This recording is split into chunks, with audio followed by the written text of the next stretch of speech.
Hey guys, how's it going? Welcome back to Friday afternoon. Hope everyone's doing well.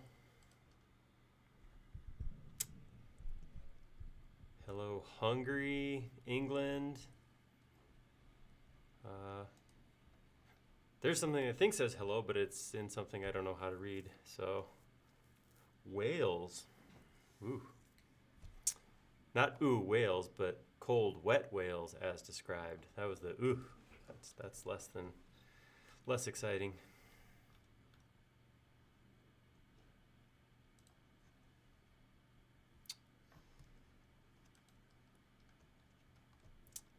Mike having a hard time getting pro. Not sure where you're clicking create account, but if you go to SketchUp.com, there's a button to purchase in the upper right corner.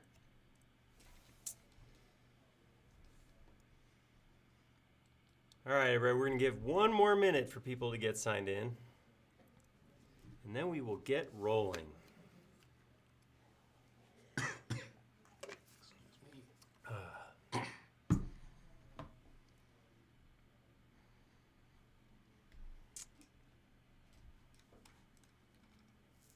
It's not cold and wet here, but it is cold. It actually snowed last night.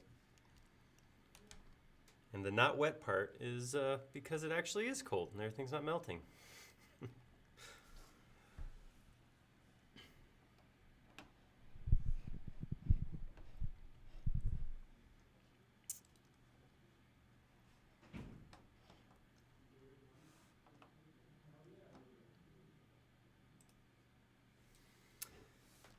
All right. Hey guys, welcome back. Friday afternoon. We're finally made it. Got through another week. We get to hang out again. So that's awesome. Want to start by saying hello and welcome to Casey on the other side of the monitor. Hello. Glad to be back again. Casey came back for more again. So this makes his third stream, which I think maybe one of the more regular co-hosts. That's pretty cool. Keeps coming back for more. So got lots of people signing in. That's awesome. Welcome back, everybody. If this is your first time here, welcome. This is a lot of fun. Hopefully you hang out with us through the duration of this. We're going to model something live in SketchUp. If you've been here before, then welcome back. You guys already know how cool it is, so you're the real smart ones around here. Hope everything's doing well. I see a bunch of people signing in. It's always fun, and it's fun to see where everybody's coming from. Swansea, I don't know where that is. Libya. Yeah, this is awesome. I love when the fact that we have people coming in from all around. Christchurch, New Zealand. That's awesome. That's fun. Trimble's got an office there. That's the only reason I know where Christchurch is, because I've heard some people have I've talked to people from there. So that's pretty cool. Welcome. Like I said, this is SketchUp Live. We're going to spend a couple hours making a model live. This week we're doing Olaf from Disney's Frozen 2. So we're trying to be topical. I believe it comes out today, even. I don't know. Sometime around now? Yeah, I believe today is the release date. All right.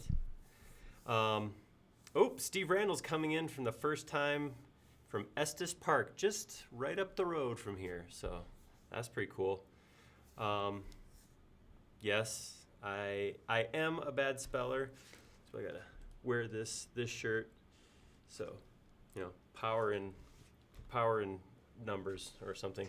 Hello from Germany, William. So we're gonna hit some subdivision modeling, some organic modeling with Olaf. So that's gonna be fun. Just the business stuff up front. I did in our forums, excuse me, forums.sketchup.com, I did create a topic called Modeling Olaf from Frozen 2 Live. I figured that was self-explanatory and really covered what was going on here. Man, something's going on here. Excuse me. Welcome to hearing me cough. So I made a topic on our forum. So if you guys want to come up here and, I I don't know, I'll share the model through here. I don't know if there's gonna be a whole lot of reference. A lot of times when we do models, you guys put up reference images, that sort of thing. This one's pretty straightforward. I got an image I'm gonna use and we're gonna model from that. But just wanted to let you know it's there in case you wanna hop in there. Just try to stick with the standard, you know? Do it one way, everybody gets used to it. It's good stuff that way. Portugal, Sao Paulo, awesome. People are coming in from all over. Germany, hi everybody. Khaled, how's it going? Ricardo, Mike, Aaron. Yeah, it's awesome you guys are all here. So we are getting back to like the standard way of doing stuff. I am back to my 3D mouse. We used the Sketchpad last week, which was a lot of fun. It was really cool to use a new device, and I have heard from Steve, who's working on it. So he got a lot of good input. He was very appreciative to everybody who gave their thoughts during the live stream. He watched the live stream and absorbed some stuff there, but then also on the forum, people have been giving their opinions and input there too. So he very much appreciates that, trying to get his product everything it can be before it releases. But we're back to, I actually have a story. So many of you know, I do use a 3D Connection Space Mouse Enterprise here. And I have it set up a little bit different from the way it's first installed. The default installation, I changed 2 of the axes. I like looking at it like it's up against the screen. So when I reach in and I do something like push the puck upwards, that you can see on my screen, that pans the screen upwards and downwards. The default to go up and down, you actually grab the puck and pull up and down. So it's oriented like this, so that like this is the orientation of the screen. So I change it. I also, you guys know, I map a bunch of my most common shortcuts here. My arrow keys are mapped over here. So I had all that stuff set up, and I had a coworker come and ask a question about his 3D mouse. He was having an issue with it, and he asked if he asked me for help, like how I had mine set up. So I looked at it, and as I was talking to him, I changed some settings, knowing that I could just revert back afterwards. So we changed settings to see how they would work, and then I hit the reset button in settings. And that didn't reset it back to what I had before. That set it back to the factory settings. So I had to go back and from memory try to set everything up the way it was, and I didn't get it right. So there's a possibility that my shortcuts may make it harder for me to do input than just using the normal shortcut. So I may fumble a little bit today. If so, you know, it's Friday, it's post-daylight savings, it's what it is. But I'm gonna try not to look too, you know, dumb. But promises, right? Whoops, sorry, I just bumped my cable. So anyhow, we're gonna see how this goes. I'm gonna try to see if I got most of my settings back the way they're supposed to go. We'll see. We'll trip. I'll trip. I will trip up something. I promise.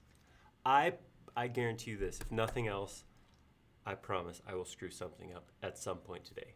My guarantee to you. All right. So having said that, let's get in here. Olaf. So I have one image I want to use to reference. So I'm just going to go here. I'm going to import it. No, I'm not going to import it. See? Oh, hey, maybe that was my one screw up. Maybe ahead of schedule. I was expecting it to take a little longer to do something wrong. I'm actually going to go to my styles here, and I'm going to import it as a watermark. You guys have seen me do this before. It's nice to import as a watermark because it stays on your screen no matter what you do. You don't have to have 2 windows open.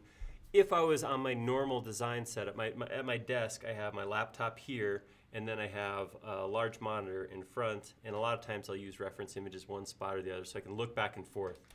But in this case, going off one monitor, the least space possible, I like to use watermarks. I've done this quite a bit. I'm going to pull it in as an image and put it on the screen off to the side so I can reference it right from the main screen. So I'm going to go ahead and grab this Olaf picture. And I'm going to overlay, so it's going to be on top. The other option I have is in the background. I don't know if this can make much of a difference since it'll be off on the side. I'll put it in the background just to be safe. Hit next. I want to see the full image, and I'm going to position it in the lower right corner. Let's see. Go. Yeah, that'll be good. All right. So something like that. So I already mentioned how I may fumble a little bit with my 3D mouse because I changed the buttons, but you know, just being a glutton for punishment, I guess. I don't know. One of the other things I normally do with my toolbars is I usually have them over here. So I do take into consideration one of the tools I use for organic modeling, and I'm going to go into my tools in just a second, is Vertex Tools. So I actually have a shortcut for it. When you click Vertex Tools, you can see right up here, what it does is it actually puts up like information about what selected number of vertices, and then your toolbar for Vertex Tools show up at the top. So normally what I end up doing is taking these toolbars, which is Quad Face Tools and Sub D, and I usually slide them over here to the right, something like that. I put them down low enough so my Vertex Tools information doesn't get covered up. I noticed as I was setting up that if I do that, then the bottom handful of buttons right here is actually turned off. So, or covered up by me. So I moved them over here. I'm just telling you this because, whoops. Oh, hey, look at that. That's cool. I didn't know you could do that. You can just grab and move this stuff too. Man, that's awesome. But anyhow, I still have to move them over to the other side of the screen because I didn't want to cover up the buttons, because some of the ones I use most often are these ones down at the very bottom. So I may struggle every once in a while. You may see me bring my mouse over here. I'm just letting you know. This is probably going to happen.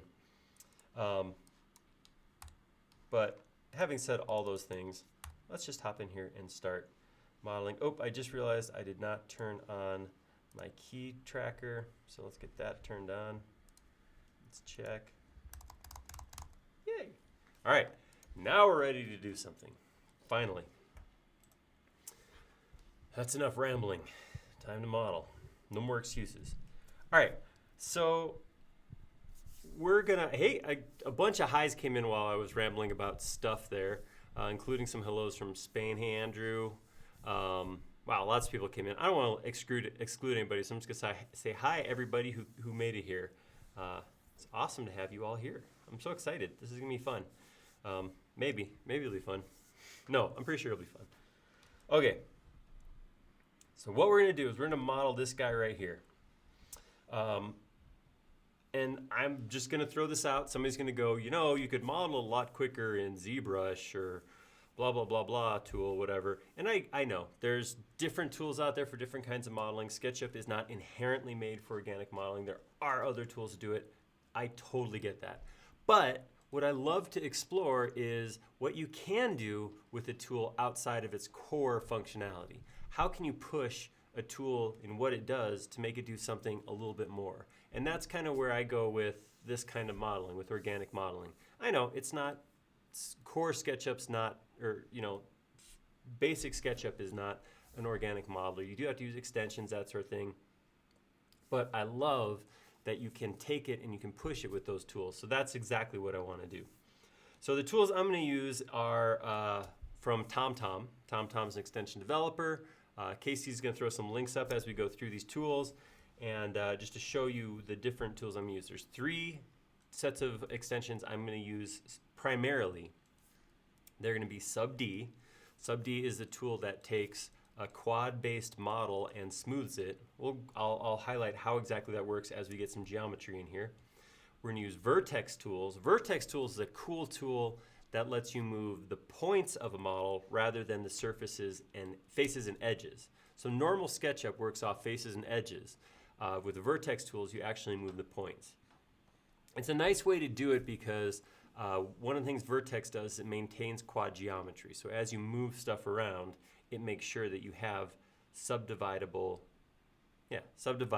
geometry as you go. The other thing is Quad Face Tools, which is the 3rd tool set, and that is a bunch of basically selection and setup tools that help you to create a quad model. So stuff that's not inherently available in SketchUp. Quad modeling is not something that is made up by SketchUp or by TomTom or for this tool set. Quad modeling is actually something that a lot of other tools do. This particular set of tools from TomTom just make it easier to do that in this setting. So those are the tools I'm going to use. Like I said, I'll try to run through as we start modeling here. I'll try to call out which pieces I'm using when, but this should be pretty fun. We will get in here and get Olaf modeled. Just real quick before we get Yes, sir. started, I wanted to say hi, Dave, because he posted hello in chat. So, hi, Dave. Yep. We brought back Casey and Dave apparently. We got Dave again. Yeah, it'd be rude to ignore someone. That's right. Absolutely. So, all that stuff.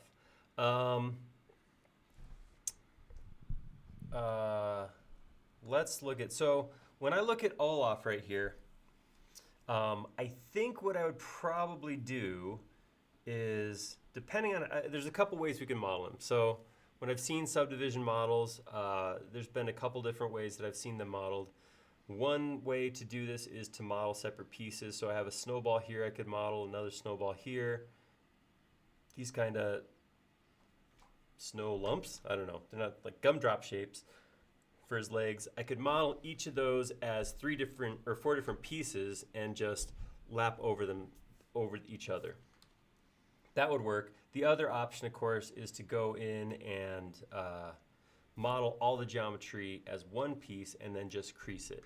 So I think what I would do is, my inkling is to do his head as one separate piece, one group, and then maybe his body will be another, and we'll do some creasing in there, and then, but I don't know, the way that those two pieces lap over each other, it really makes more sense to have this be a piece and this be a piece, and have his feet be pieces. So I think I'm going to lean that way as separate pieces and just combine them together. All right, so I'm going to start the bottom work up because I want to show you guys how I use the Sub-D tools. So I'm going to start with something simple like this little foot thing here, this leg nub. I don't know. Like I said, to me it looks kind of like a gumdrop, right? Because it's narrower at the top, kind of flares out, rounds over to a flattish bottom. So we're going to do that. We're going to start there. Generally, this is how I go about it. I grab a polygon. I like to work off of 6-sided polygons. I've found that if I work off of 4-sided polygons, they don't quite get round. They kind of get like a rounded rectangle, but it's not actually full round. 6 sides seems to be enough that when Subdivision goes in and curves the corners, it ends up fully rounding out. More sides then, of course, makes it potentially smoother, but anything past 6 just seems to be extra geometry. So depending on what I'm doing, if I need a lot of geometry to break out, I might do more pieces. So like in his head, it might be more than 6 sides because I need extra geometry to play with to make his face. But for this foot, I'm just going to put in a hexagon. So I'm just going to go ahead and drop that on the ground.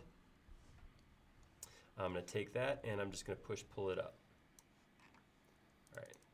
Now in order, so as I create this geometry, one of the things I'll do is I'll run Subdivision on it over and over again just to check it. How's it look now? How's it look now as I'm making changes? Sub-D does need it to be in a group, so I'm gonna, this is a leg, there's 2 of them, so I'm actually gonna make this a component. I'm gonna name it because I'm so good at that. I was talking a little bit of trash there, I'm not great at that. All right, and now what I can do is I can just hit, oh, not quite yet. So this is almost subdivided. The bottom, quadded. So a quad model needs to have 4 sides. Every piece of the exterior shell needs 4 sides. Right here and right here, these are not 4 sides, they're 6 sides. So what I'll do is I'm gonna come in here real quick and just break this into 4 sides. So we'll see what happens here versus here. So here I have a 6-sided polygon, down here I have a 4-sided polygon. When I hit my shortcut for Sub-D, which I have mapped to the U key, the bottom rounds over like this, the top ends up creating this triangle shape. I'm going to unsubdivide. So this is how it automatically broke. This broke differently. So you can see, here, let me subdivide it again. You can actually, let me increase the subdivision count. So to make it a little bit smoother. You can see the way that's different too. So here, I've got almost a round shape, whereas down here, because the way I broke it, it kind of gave a, I don't know, folded over shape. So this is probably closer to what I'd actually want than this right here. So I'm gonna go ahead and unsubdivide, and I'll just subdivide this the same way. Whoops, missed it. All right, so if I subdivide that, all right, so something just happened. I guess this is just a quick subdivision tutorial. When I do that now, look at these sharp edges I have. See that? What happened was, as I was drawing these lines down here, I created a bunch of surfaces on the inside. The subdivision tool honors surfaces by not fully rounding them over. So I ended up, I mean, if you know what it's doing, it can actually be kind of cool because you can intentionally create these kind of, not convex, but more like, I don't know, tensile shape. There's probably a name for it. I don't know what it is. I'm trying to sound smart right now, and it's not working. So one of the things you can do is you can use things like solid tools, which is, I'm sorry, not solid tools, solid inspector, to make sure it gets rid of internal faces. So if I turn X-ray back on, it's telling me all these internal faces are a problem. If I hit fix, it'll take them out of there. And now I have just the exterior. So now when I come in here and subdivide it, I get that nice smooth piece. All right, that looks good. It doesn't look like his foot yet, so we still have a little bit of work to do. So what I'm gonna do is I'm gonna see if I can keep this to the least number of polygons I can. So I wanna have the least amount of geometry in this. So I'm gonna start by, I'm gonna use Vertex Tools. I have that mapped to a V key. And what I can do with Vertex Tools is take this top section, and if I hold down Shift, just make it smaller. All right, so we're getting closer to this shape. I might actually, oops, make this right here, wrong button. I might actually take this and pull this out a little more. All right, so that's getting closer and closer to his foot shape. One thing I might do is I'm gonna actually change the creasing. So this is what I was talking about. You can see his foot right here. It's kind of got a, it's rounded. He's a snowman. Everything on him's gonna be nice and soft and smooth-ish. But you can see this is maybe a little bit too much. Maybe it needs a little bit more of an edge right here. So what I can do is I can come in here and I can grab just my edges. So I'm going to grab the lines around the outside there like that. Whoops, missed it. There we go. Grab my 4 lines, and I'm going to use the crease tool in Subdivision. Crease says how much, basically how sharp of an angle do I want there. 0, when I have 0, then the Subdivision engine is going to pull this as to as round a corner as it can between these two. If I go up to 100, it says hold this sharp corner like that. So basically, is it going to curve or is it going to pull sharp like that? I want it somewhere in between. I'm going to drop it down to like 75 and see what that looks like. So I'm going to go ahead, just keep it selected and hit Subdivide. That's closer. That actually looks like, no, it's a little too sharp there. So I'm going to go ahead and 50% maybe? All right. Grab it again. Just grab the 4 pieces around the outside. Let's try putting it at 50% and see how that looks. This is one of those spots where I'm like, yeah, it would be great if there was an exact way to do this stuff, but unfortunately, this is one of those times where it's kind of like sculpting. Just try this, look at it, how's that look? Ooh, that's not bad. That's closer. So one of the other buttons over here in the Subdivision tool is the Get Rid of All Your Lines button. Yeah, so we've got a couple questions from our Facebook side of chat. The first right. one is, what is in your left hand? It's the Space Mouse, I believe. It is. You have their Enterprise Edition one, but they That's make right. a couple different kinds. That's right. So this is the Space Mouse, or 3D Connection Space Mouse Enterprise. It's not a requirement for running SketchUp. It is a nice way to show SketchUp, though. So I do like to use it to kind of fly around. It lets me do these nice gentle movements when I move around. Not a requirement, but kind of a fun way to look at SketchUp. It also has programmable shortcut keys, so rather than hopping back from the keyboard to the 3D rotation, I have a lot of those buttons right here on my left hand. Then we have a second question. How can I download the program? The download version is on our website, but you don't have to download it to play with SketchUp. We have a web version these days that works really well. Yep. Casey nailed it in one. And I'm guessing you put a link in there for somebody if anybody does want to download it. Yeah, I can get the link. One moment. All right, there we go. That looks more like his foot. Okay, so I'm going to say that's a foot, and I'm just going to use my keys to go, oh, there's a second foot. Man, he really just makes himself. Hey, you know what I should do by now?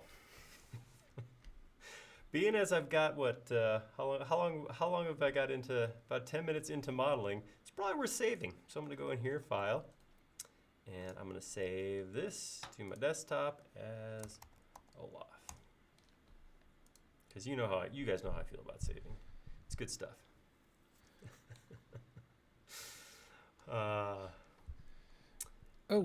I should note that the link I'm posting has all the downloads for SketchUp, but the downloaded version is only a trial version. After 30 days, you have to pay if you want to keep using the download version. But the web version does not have such a restriction, so you can go longer with the web version. Got it. Where's Reunion Island, Greg? It sounds like a nice place. Morocco.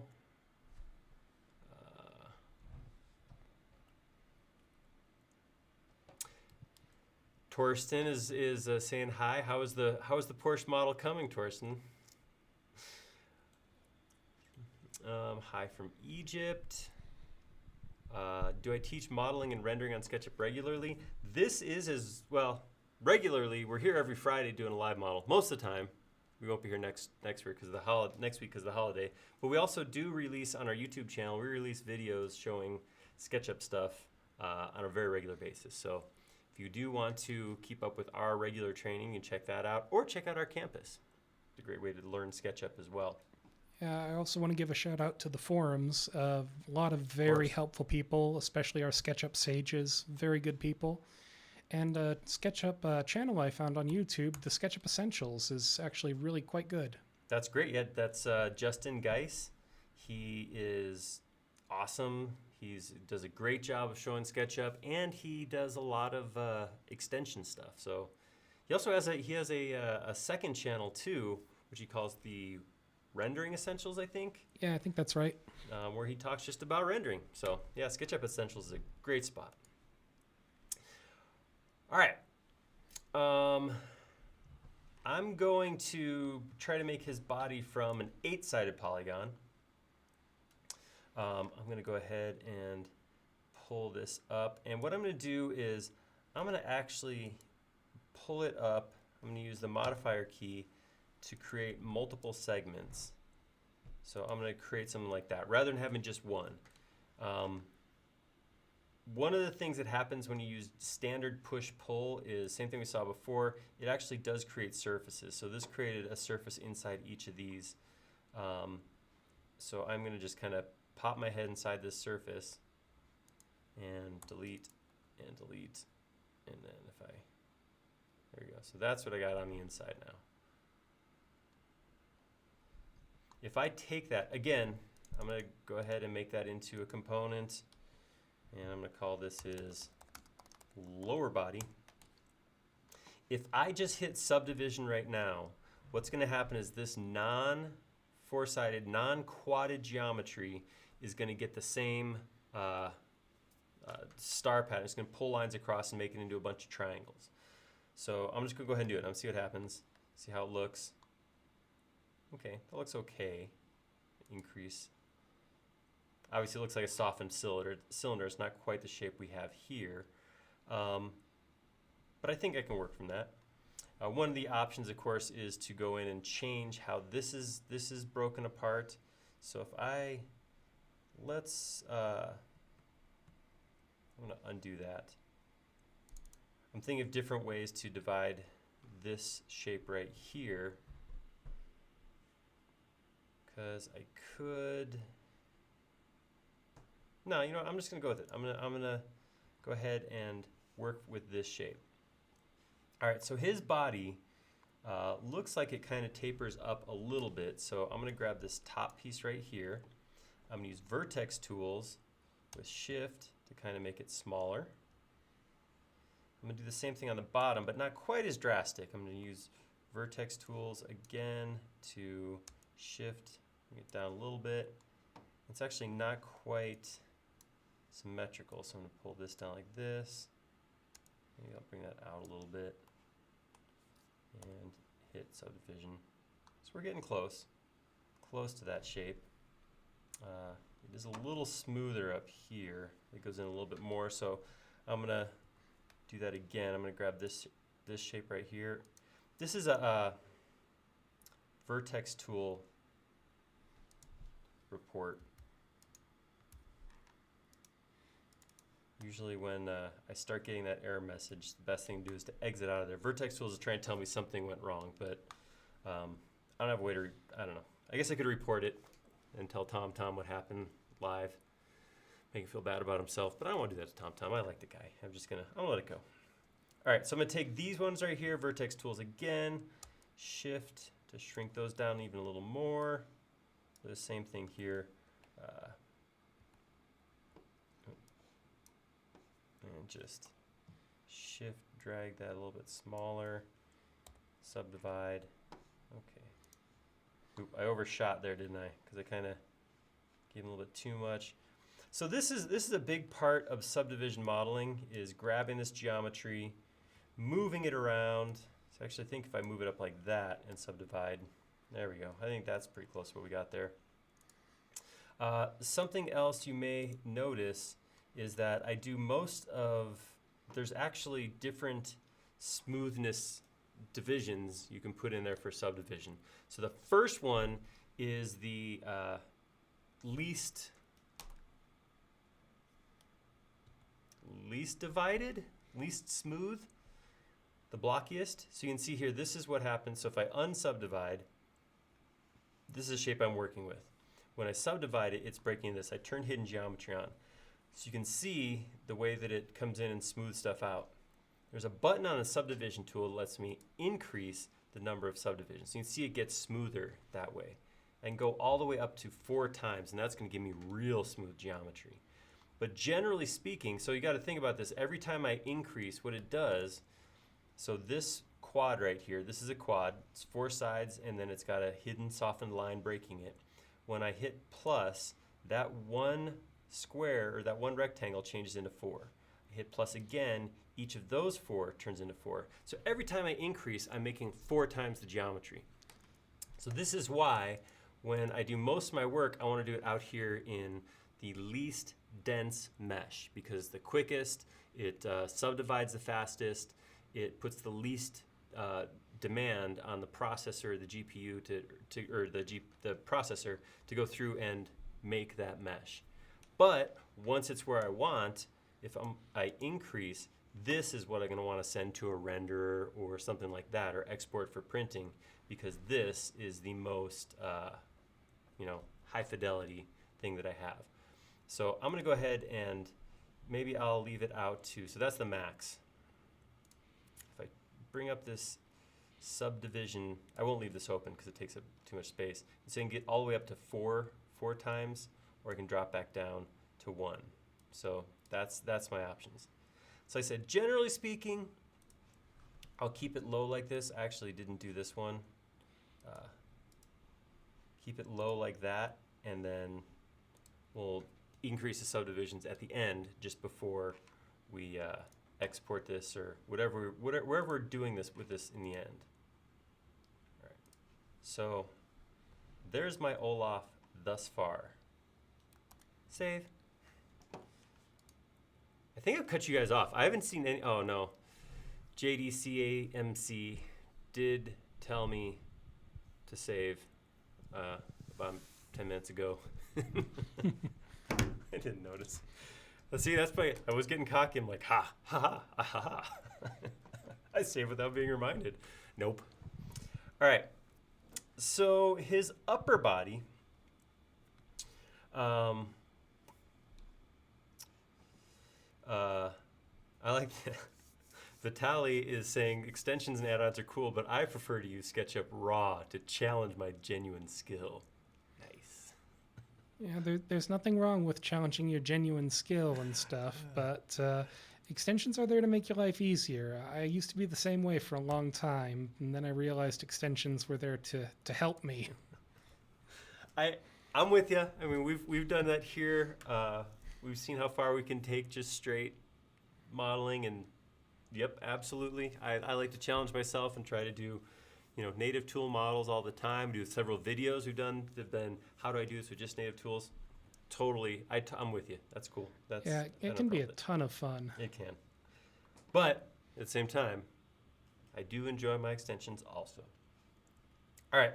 So for his upper body, I'm just copying the lower body. And if Olaf were to hit the gym, he could look like this. No, I'm just kidding. That's awkward. It's not a gym body either. I don't know. All right, so I'm going to take that and I'm going to unsubdivide it.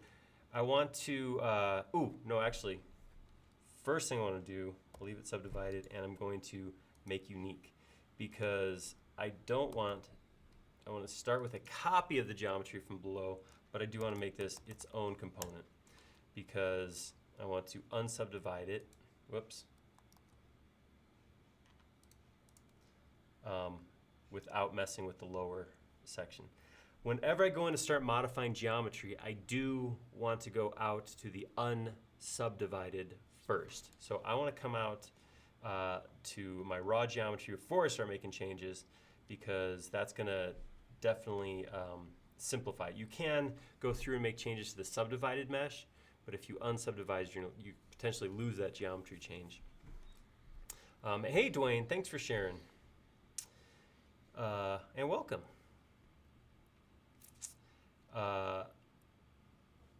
You can use Marconi was asking if you can use subdivision to create things like terrain. You absolutely can. It doesn't have to be a closed shape like this. You could use subdivision on, I can come over here.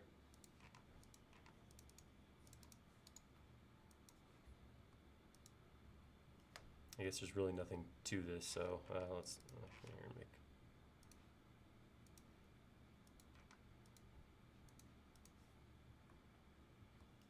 There's nothing really to change there, but I could, theoretically, you could come in here and make a mesh like this, and then, oops, do something like maybe raise that up, and then I could subdivide that. So you could, just on a surface, break it up into quads and then use subdivision. That would work as well. I just happen to use solids because the thing we're building here is kind of a solid. All right.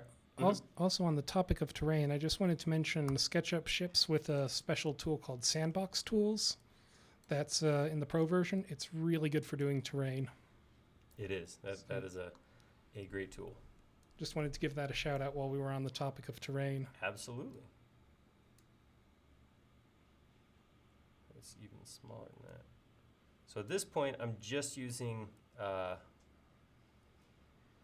have the whole thing selected and using Vertex Tools just kind of push the geometry around. And then when it looks like about where I think I want it to be, I'm going to hit Subdivide again to just create that second lump of snow, or his upper body.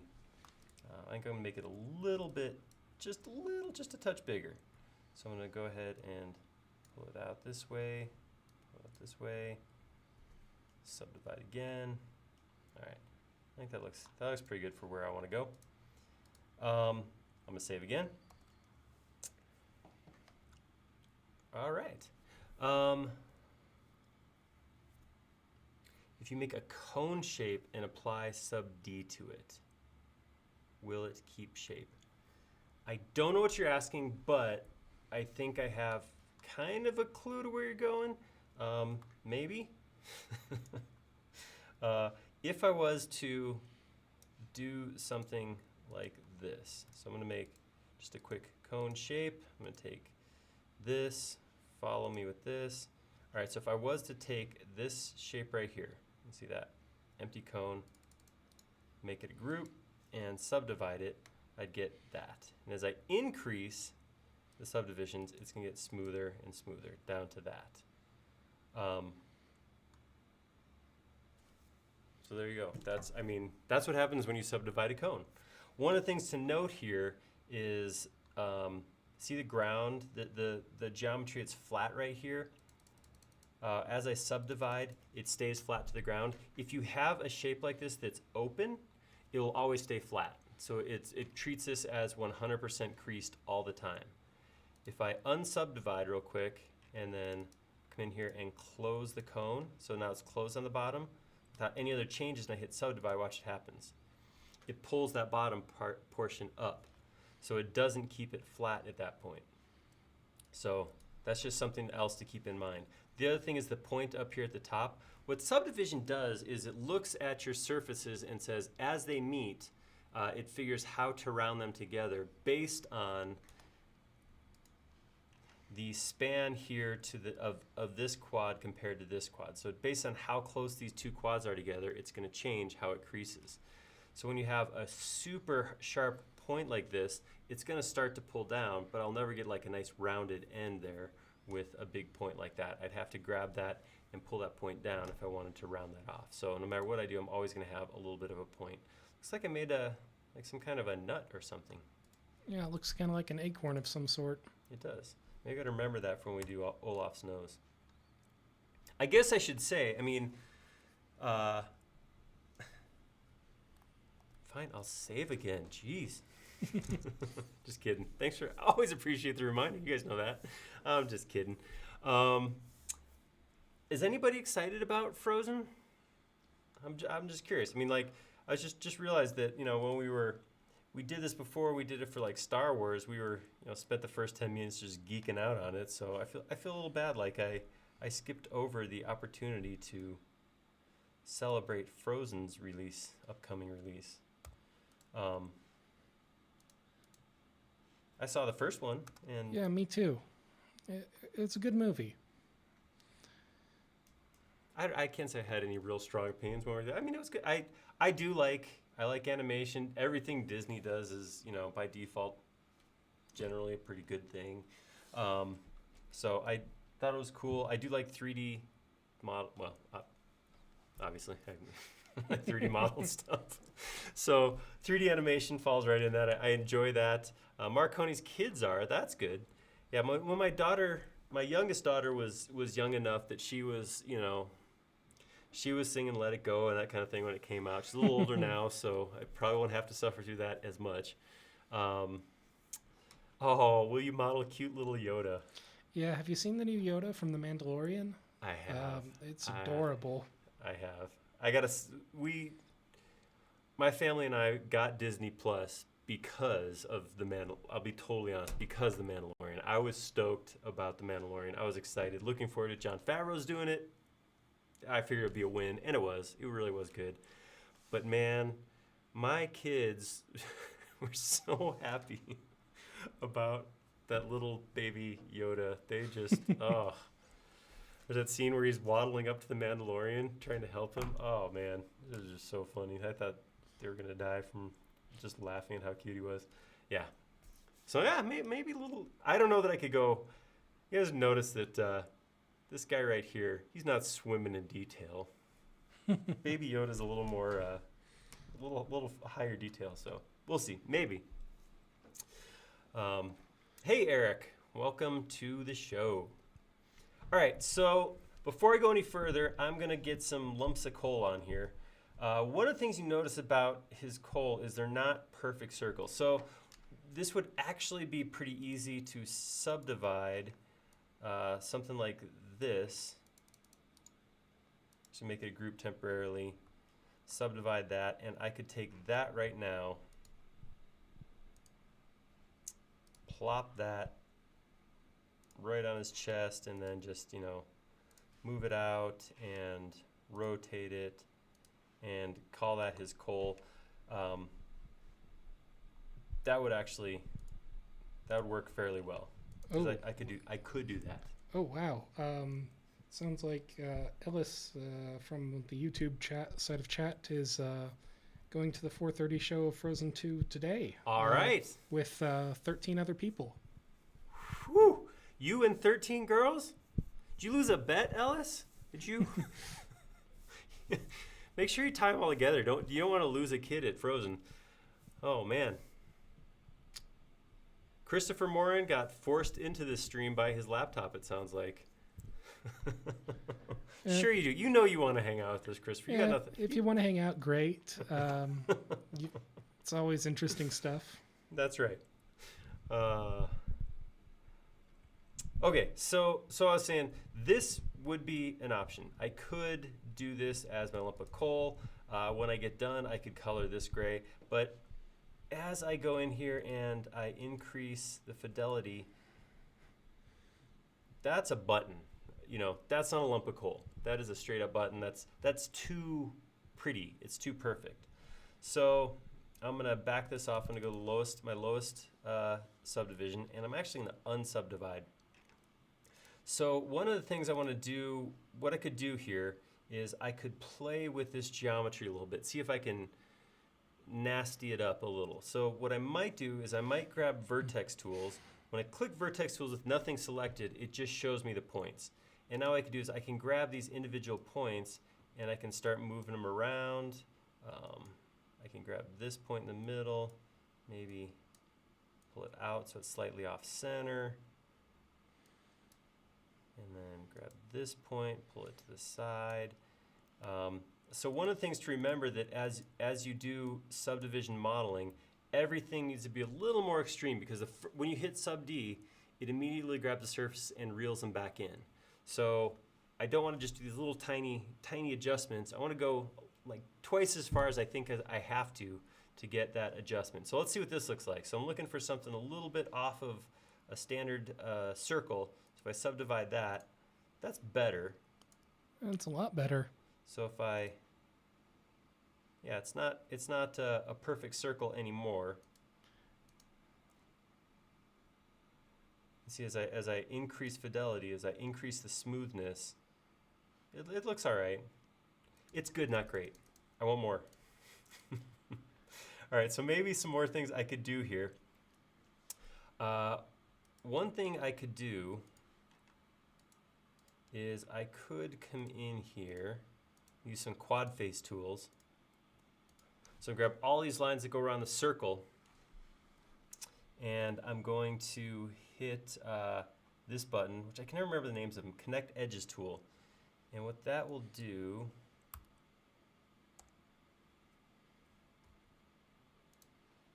it didn't do anything. I lied. Totally lied.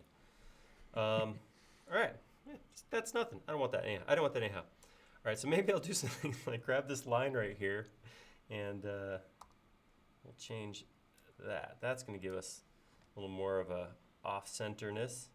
Grab this line here, move that. All right, and then grab this point. Maybe we'll bring it way in like this.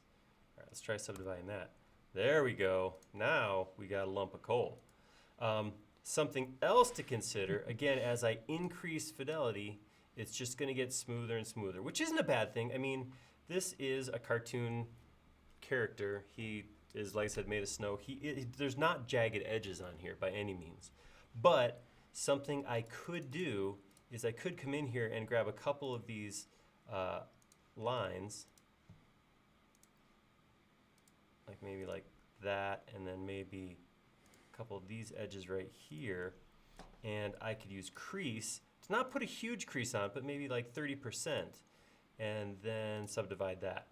And that's going to give me just a little bit more. It's going to hold the shape a little bit harder when it starts to subdivide. Again, with creasing, the whole thing that you're doing is preventing it from totally smoothing out.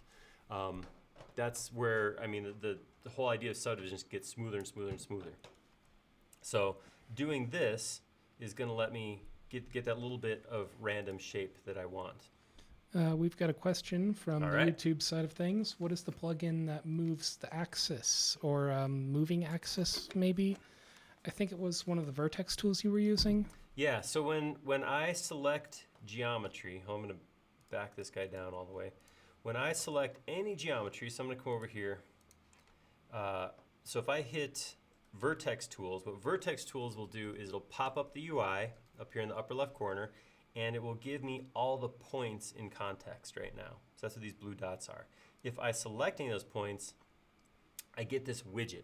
So it looks like the axes, but it's not actually moving the axes. The axes are staying over here at the origin. What this is this is just an editing widget. So on this widget, I have the ability to move this point on the blue, green, or red axes, to scale it by grabbing this round or square handle on the blue, green, or red axes, or rotate on those axes by clicking on these little arcs here. So it's kind of an all-in-one editing tool for vertices. So it just lets you take whatever selected point, and then you can do things like rotate, move, scale, lets you make those kind of changes all in one tool, which is, like I said, it does speed up input for sure as you're moving through here. And the reason I use it for subdivision modeling is, I mentioned this before, it honors quads as it makes those changes. I'm going to go ahead and post a link to that extension if you want to see it in your SketchUp model. Do be aware that it requires the library extension as well. I'll post a link to that as well. And the tool we're using for smoothing is Subd. And Christopher, I'm sorry to hear that you're sick. That is a bummer. And here's the link to the library. Not a fun way to go into the weekend. Hey, I'll save. And then everybody feels a little bit better. Hopefully that, I don't know how much that helped you, Christopher, but maybe a little bit. Yeah, All right. I also hope you feel better. I'm going to go ahead and draw another 8-sided polygon on the ground. I'm going to pull it up again. I'm going to grab that, make it a group. And you guys know I'm a big fan of saving time. So I was thinking about grabbing the existing cull button there and maybe just flipping it around 90 degrees, but I'm going to go the extra mile. I'm going to just do my own, another set of deformations to this bottom button. All right, first thing is, it looks like the bottom button's actually smaller than the top. That might be a little bit of, perspective shrinking, but it does look like it's tinier. So I'm just gonna come in here, select everything, and use Vertex Tools to shrink that down and down. All right, knowing it's gonna shrink some more when I subdivide it. That's good. And now I'm going to do the same thing I did before. I'm just going to grab some geometry and start using Vertex Tools to just move that geometry around. And I'm kind of looking at what he's got here. He's kind of got a sharper point here. This point looks like it pulls up a little bit, maybe something like this. I want to deform it in this plane too. So I'll take this one right here, pull the center point out a little bit, maybe take some of these points and pull them back in. It's funny because when you're working on a 3D model, nice ordered models are really pretty easy to create. You got straight lines, you got polygons, you got axes to align to, orthogonal snaps. Chaos can be a little more difficult. It can be a little bit harder to create something that's ugly and messy. All right, that's not a bad looking.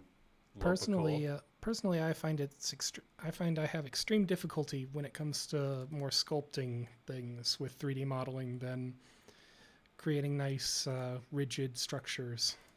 Yeah, it's kind of the tools. But it's cool that I mean, some of the neat stuff about what SketchUp's got going for it is things like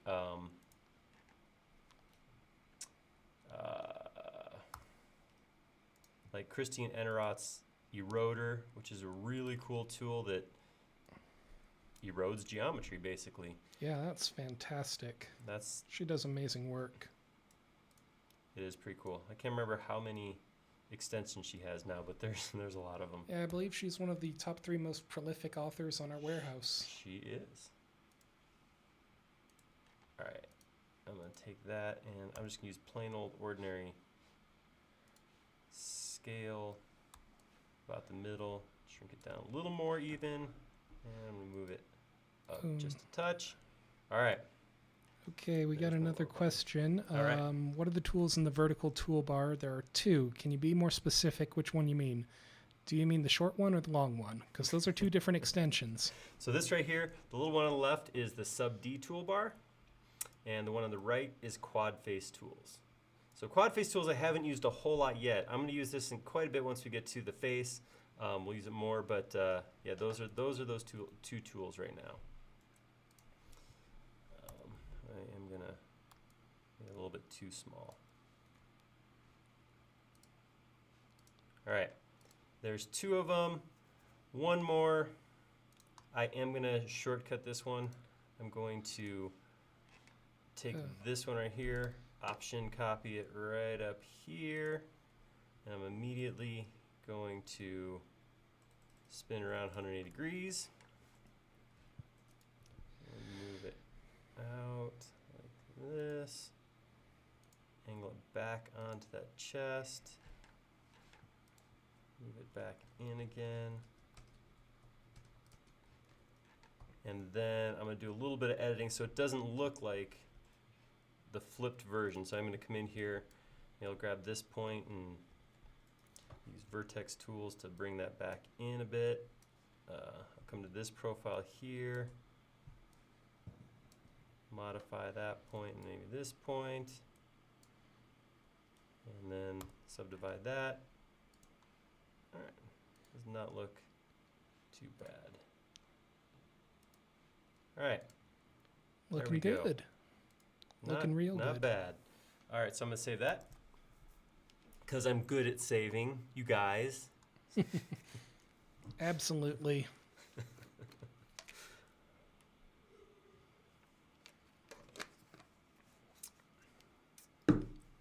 All right, looks all right. It's getting there. All right, so next thing, let's see. Do we dive into the head or do we finish the body with the arms? What do you guys think? What does everybody want to do?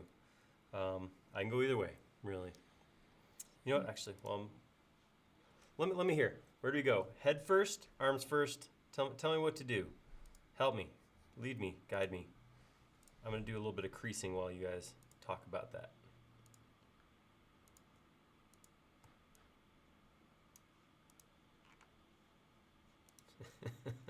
We've got 1 vote for arms. All right. And 1 for head. That's the way it goes. That's the way. Yeah, we definitely see that. And 1 vote for carrot. Ooh, well, okay, that's gonna be part of the head. I love when we get people like that just trying to mess with us. It's Fuck awesome. the system, man. That's right. Absolutely. You can't tell me how to vote. Another 1 for head, another 1 for arms. You guys are nothing if not balanced, I guess. As all things should be.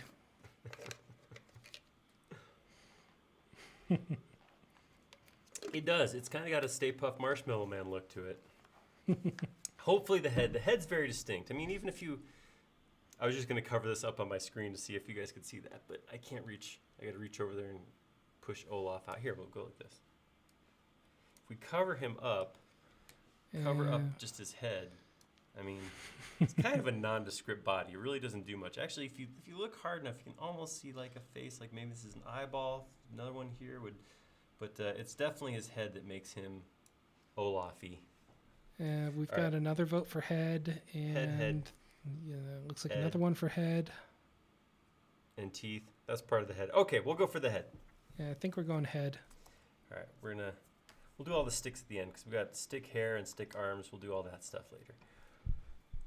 Okay, so a lot of what we just looked at kind of falls apart when it comes to rules of thumb.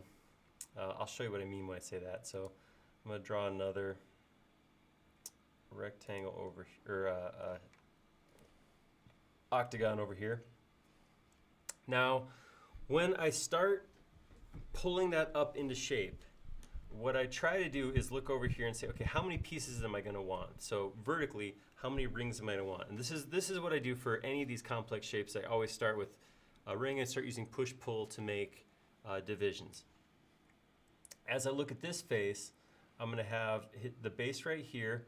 I would probably pull up and give a line at the chin, and then I'd come up to the top of the mouth, and then this would be one piece that comes down. So I'd have one division here at the chin, one here at the mouth, and then maybe one at the top of the lips. That's 3.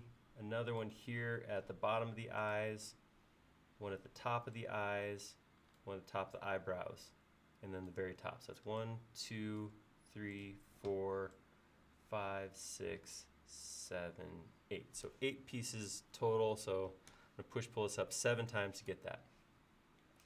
So before I use the standard push-pull, I just use the modifier key to create a new surface. But you guys saw what that did. That left geometry inside the solid that I had to go back and delete out afterwards. So one of the parts that comes with Subdivision is a different push-pull. You can barely see that. See that? See a little tiny icon? So here's the normal push-pull. And here is the Subdivision push-pull. It's white instead of brown. That's the big part. But what this does is when I pull up a ring, and I'm going to pull up another using the Option key, when I do that, it creates it without putting geometry between the pieces. So that means I can come in here and keep creating these rings without having extra geometry that go in and delete later. Because like I said, as soon as I do that, it will Subdivision will honor that solid geometry and not pull it smooth where those rings are. All right, so I needed 8 total. So 1, 2, 3, 4, 5, 6, 7, whoops, 8. All right, so look at that. I mean, his head pretty much models itself from that point, right? You guys got that? All right, we'll do a little more work. I'm going to grab that, make it a component, call it his head, and I'm going to come in here. So generally speaking, when I come through and I try to model something like this, what I usually do is a series of vertex tools where I go through and resize these rings. And I'll start at one end and just kind of work my way up. So what I'll do is I'll grab this one right here, I'll hit Vertex Tools, and I'll make this one a little bit wider. I'll grab all of these and pull them up, and then make this one even wider still. So that's this, this, and this ring right there. So then up here to the top lip, we go even wider. Oop, missed it. Oh, we've got a question in chat from, I'm sorry if I get your name wrong. I believe it is pronounced Flock, but I'm not entirely sure. Will this live stream be posted later? Yes, it will. So this, wherever you're watching it, it will stay there. So if you're watching on Facebook, it actually will stay as part of our stream. If you're a YouTube follower, this will show up in our library of videos.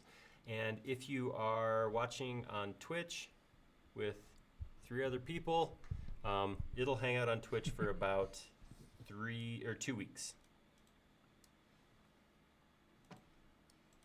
I wasn't making fun of Twitch. We just don't have a lot of people watching there. If you're watching from Twitch, awesome. Yeah, all right. Twitch is a good site, but not a big SketchUp following there. No, not so much. Big Fortnite following, though.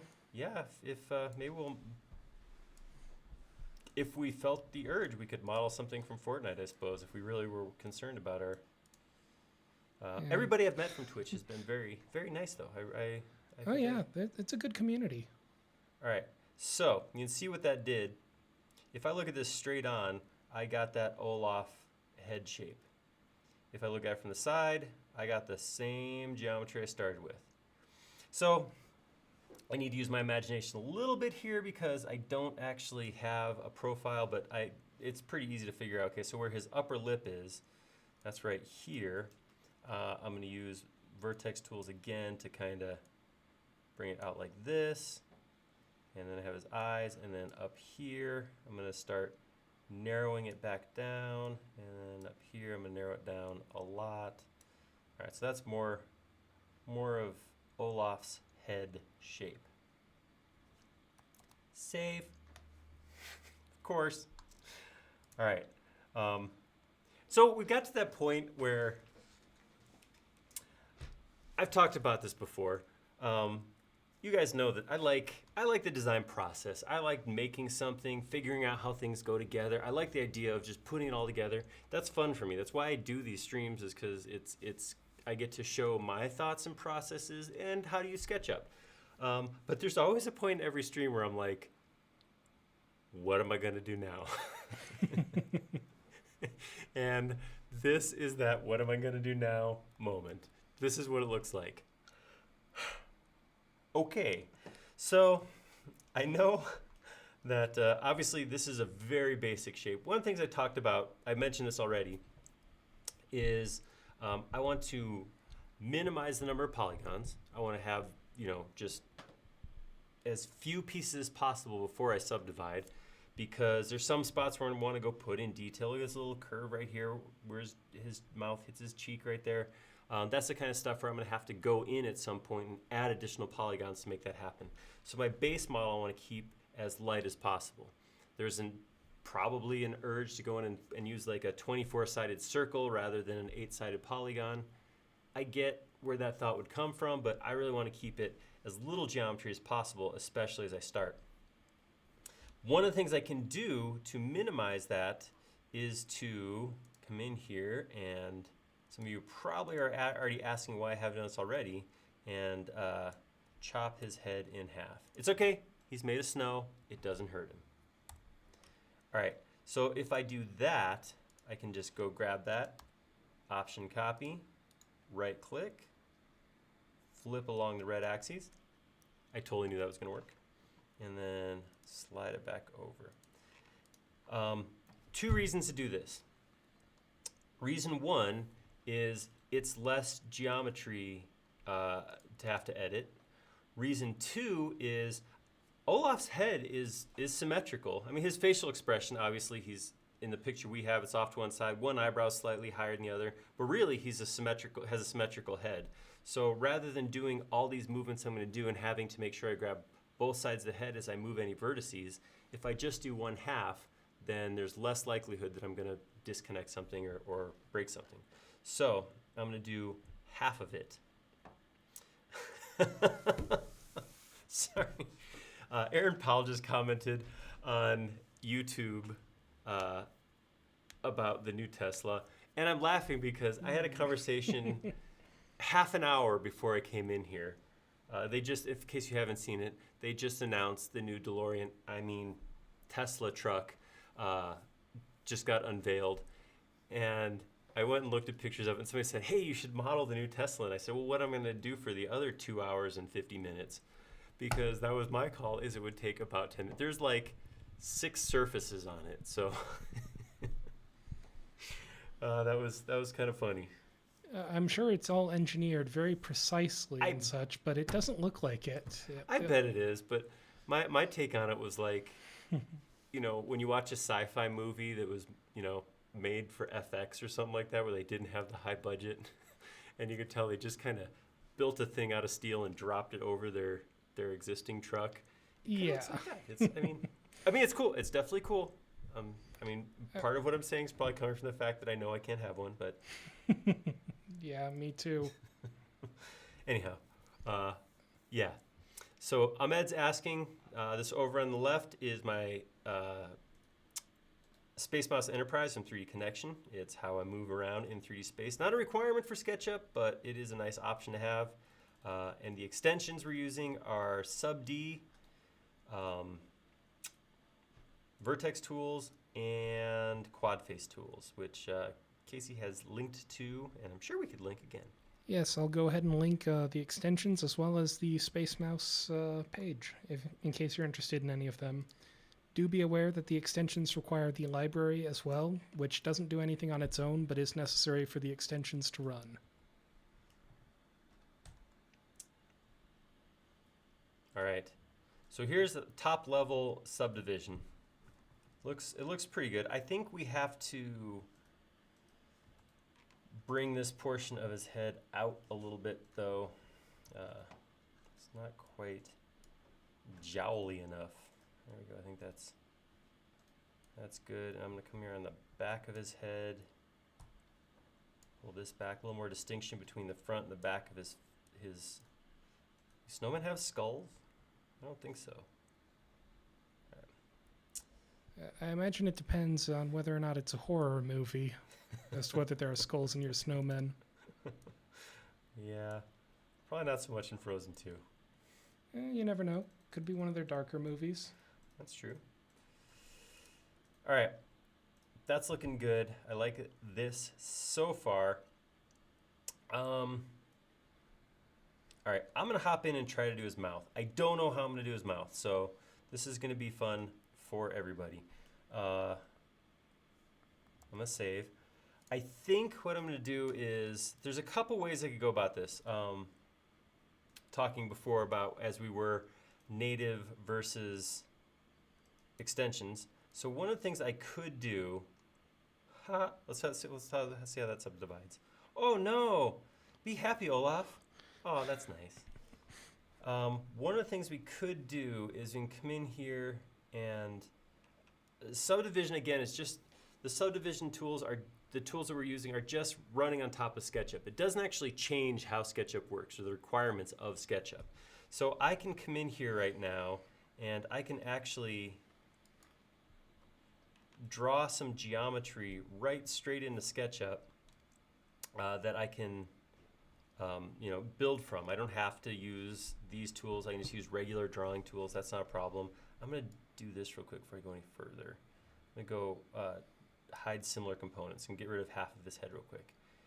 All right, so here's what I'm thinking of doing is I'm thinking of just drawing this lip.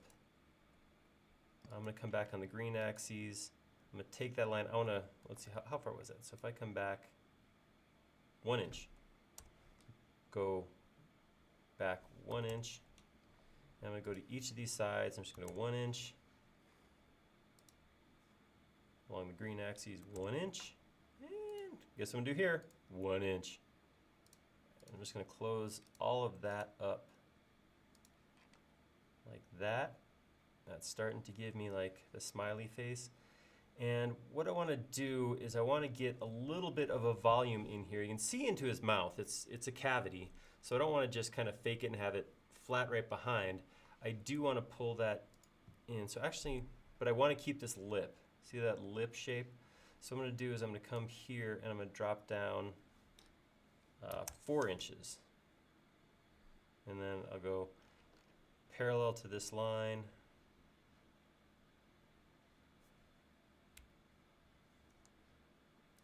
Back to here. Uh-oh. Oh no. Slight clipping issue. Dental work. Not a big deal. Let me just grab that point. We've got someone named Alexander asking if millimeters are just as difficult to work with as inches are for him. Yes.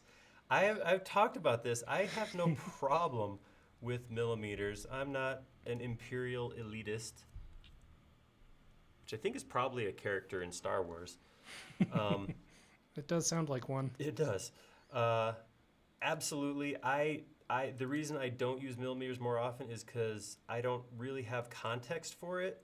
So for me to think how millimeters look and work, I struggle so bad with it. But yeah, yeah, I'm with you. I have full respect for getting confused on what anybody's talking about if they're not your your unit of measure. All right, so all I'm doing here, guys, is just drawing some shapes on the inside of the mouth. So I'm trying to get that skin. I could do this with, this is what I was talking about, is possibly using an extension. I could do a lot of what I'm doing right now with like a Fredo tool, like joint push-pull. But I want to see how far I could go with just, maybe that comment earlier about about using native tools, maybe I got myself challenged by that. It all comes back to that someday. Yeah. All right. So there is the cavity I've created. So I'm going to come back on the green axis. Again, making stuff up. So one of the things, as I'm doing all this, as I'm connecting all this together, one of the things, like I was saying before, I do want to make sure I do is I do want to make all of these four-sided shapes. So this one right here, for example, is going to have to get broken, so I'm just going to pull a line across the red axis right there to break that. And then any of these other shapes that aren't closing up as regular polygons, because this, I created kind of a weird shape right here. I can triangulate like this to get them to close. Oop, that went the wrong way, didn't it? Like that. So if I do something like that, what I can do, this is kind of cool. I showed you before, when I look at my hidden geometry, this is what a quad is. This line right here is softened and smoothed, but it also has cast shadow turned off. A line that has those three flags turned off, Subd will recognize as a subdivision, or I'm sorry, a quad line. So what I want to do is I want to grab these three lines right here and make sure that cast shadow is turned off, and then, I'm sorry, soft and smooth, and cast shadow is turned off. All right, I'm gonna hit subdivide and see what happens. I gotta select it first. All right, so he's making an unhappy face again, but that's okay. The part that I'm really looking at right now is inside his mouth. We have a successful mouth cavity. I'd say it's mostly successful, yeah. It looks like we've got a slight clipping. I got a lip overlapping itself right here. I didn't quite make his lip thick enough is the problem. Yeah, I'd say it's successful enough, though. It is. It's a proof of concept. Alexander is asking how Olaf was chosen. It totally had to do with the fact that Frozen 2 is coming out. We just try to pick something that's topical for the week for the model. Really depends on what's in the news, what's going on, what is being talked about on social media. There's no real pattern to it as far as I know. Yeah, cause that's really why. All right, I'm gonna use just my standard move command to just pull some of this geometry. Actually, I'm not. I'm gonna use Vertex Tools because Vertex Tools, again, is gonna honor my quads, which standard move won't do. All right, I'm gonna grab these lines right here. One of the things that I've run into with Vertex Tools, and this is the same thing, I've done this with regular select too, is say I wanna, so right now, what I wanna do is I wanna select these 4 points, 1, 2, 3, 4, because I wanna move the back of his mouth back. So if I go here and grab like this, it highlights those, but if I keep an eye, I know it's small text for you guys, but if you look up at the top up there, it says the number of vertices selected. Because it does, just like regular SketchUp, it lets you pick through the model. So I got these ones on the back too. What I want to make sure of is that when I select, only the number of vertices I actually want are highlighted. And I can take that and pull that back. And then something else I want to do is grab these 4, I got 4, and pull them up. All right, that looks a little better. Let's, Alexander wants to say thank you very much for something. I'm not sure what, but he says, everyone's so nice here. Well, you're nice too, so thank you for coming. It's good to have you. Thanks for hanging out. I'm guessing this is your first time here then, which is awesome. We love it when people come by and hang out with us, especially for the first time. Everybody who's returning, you're still good. Don't worry. But it's kind of fun when somebody comes here for the first time. And I'm always surprised that they're surprised that people are nice. I guess that's not a given in our society. I pulled something off axes. Oh yeah, look at that right there. Oh yeah, that'll do it. All right, so I'm gonna grab that point and I'm gonna slide back to, actually, let me do it this way.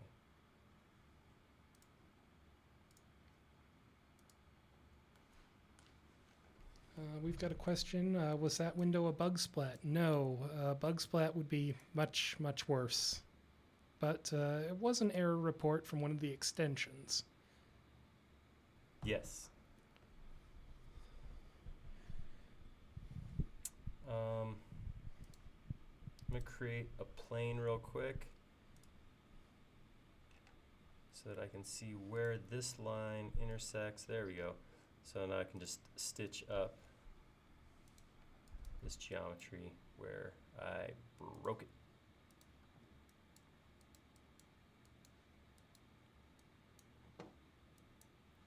All right, subdivide that.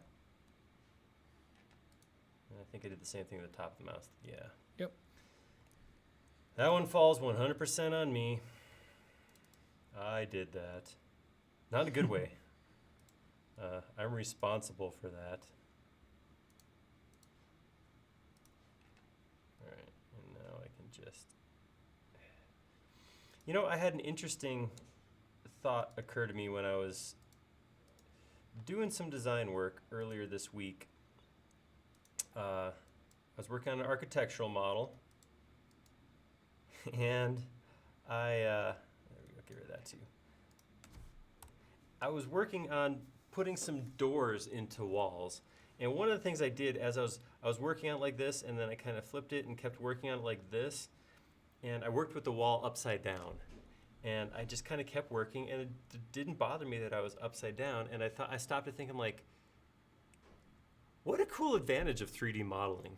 Like, I think a lot of people don't think about it. A lot of people work in stuff, you know, up is up, down is down, and just kind of stick there. But you got to take advantage of the ability. If I'm framing a wall, it's really hard for me to flip a fully framed, anchored, drywalled wall upside down to work on the door trim. It's not something you can normally do. So it's kind of cool in 3D modeling that as I'm working on something, I can spin it in 360 degrees any direction I want. That's pretty cool. That doesn't happen very often. Yeah, it's very cool. Just want to throw that out. That was kind of a cool thought that occurred to me this week. All right, I'm going to go ahead and increase my subdivision just a touch because I'm looking at how this lip is working out. It's getting really thin. See that? It's pulling together real thin, even though I pulled it out. Something else to watch right here is, see this crease we have going through? That's because, like on the cone I showed before, this is actually, because this is flat, it's not subdividing, it's not pulling it all, it's staying totally flat. When I take these two pieces and I put them back together, that crease will go away and I'll have a nice smooth line. So I'm not too worried about that. Like this peak in the lip, that'll get taken care of, not an issue. What I'm looking at right now is the thinness of this lip. And I have a couple things we can do, I think, to fix that. One thing is, this is actually extremely thin. So I'm going to grab that, and I'm going to use Vertex Tools to pull that out here a little bit. Maybe a little bit more even. I'm going to overcompensate just a bit. Because like I said, one of the things you get used to fairly quickly when using subdivision is, again, everything's going to pull back, so you have to exaggerate some geometry. So if I do that, look at that. So this is kind of what I was looking for. This is that rounded lip shape that I wanted. Like I said before, though, it looks more like the mouth on the screen mask than it does proper Olafness. Maybe he's just surprised by something. That's right. I don't know. I'm going to save, because I like to save. An excellent idea. When I look up and I haven't seen saves for a while, then I know that I'm about to hear it, really. I see if in front of me I have the screen, the comments. If there's a full screen of comments and nobody's saying save, that means I should probably do it. All right, so I'm going to take this point right here. I'm going to see how far I can get with creasing. I'm going to grab this line and I'm going to crease it and see how, that didn't work. So I can see the crease gets me a little bit. This is definitely like creased 100%, but I can't quite get there. So what's happening is my crease is from this point to this point. So it's pulling between those two pieces. What I'm really looking at right now is like this point right here. So with crease, you can crease lines, which makes the most sense, but you can also crease points. And crease points means pull that point back to where it was originally. Look at that. Look how far that goes back. So I pull that back to 1, and I can actually grab this one on the other side, pull that back to 1, and I'm getting closer. This may not fix it. I may not get to exactly where I want to be with this, but if I grab this one, crease 44%, if I take that all the way back, yeah, it's definitely closer. It's definitely closer. Ooh, I got a little bit of a Jack Nicholson's Joker thing going on here, though. That's sticking out. That's not going to work. That is a problem.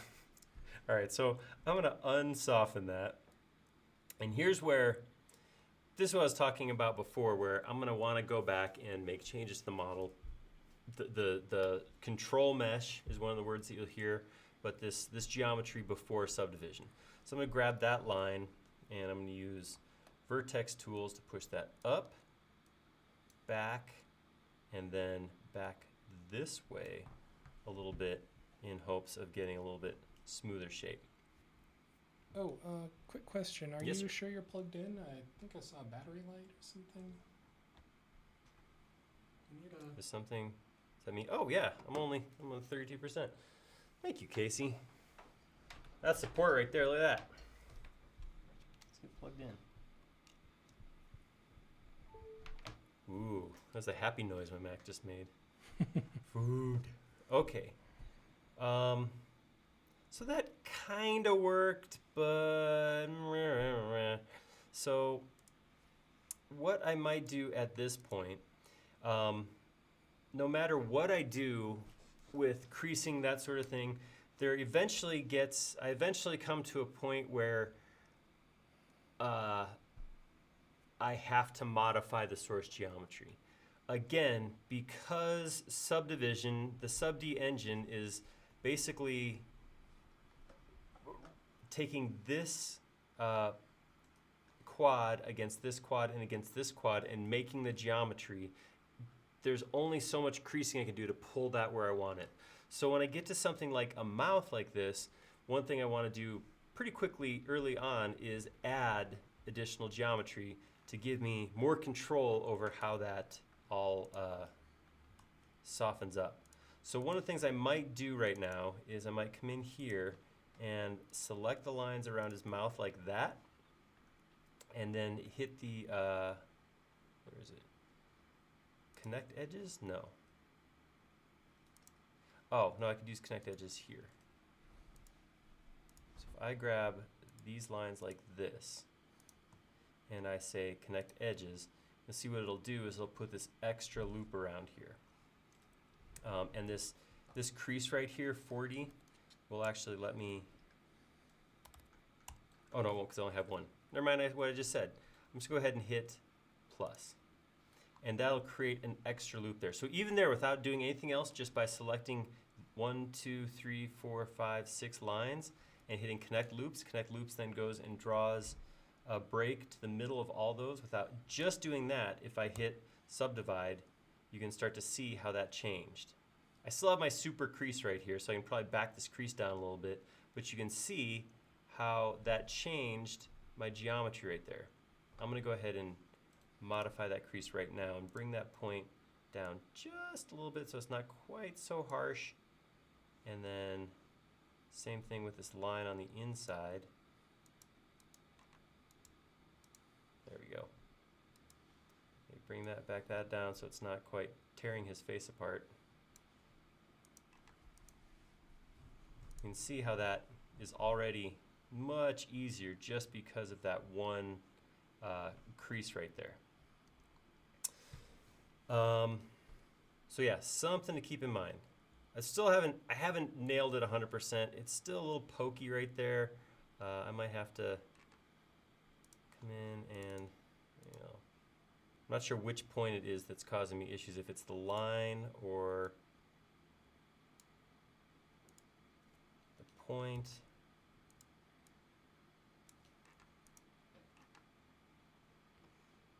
All right, that's better.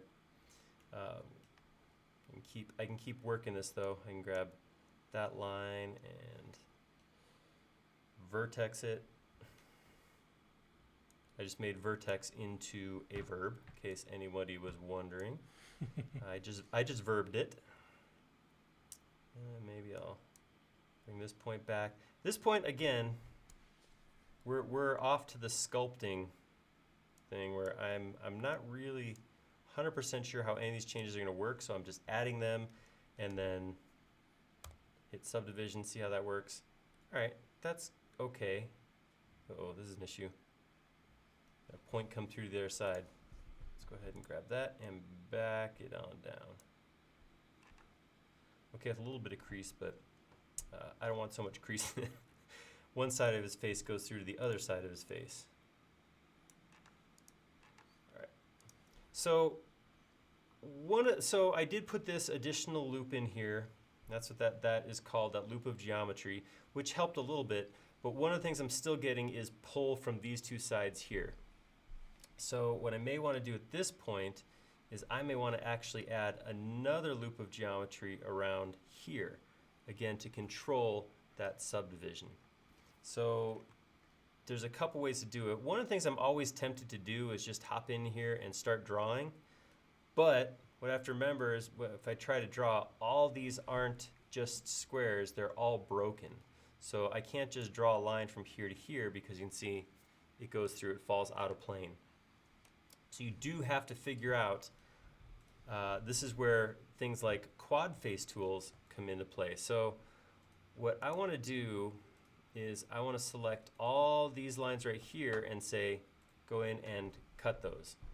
So I'm going to grab one here, and then there's a selection tool that says select ring. Select ring says select all the corresponding parallel edges like this. See how that worked? And then one of the commands I could hit right now is this, which is insert loop. That's going to go through and put a line at the middle of all the way around. So that gives me one break like that. The other option I have there is, with that ring selected, is to click this button, which is the Connect Edges tool, and I can tell it to put in 2 rings.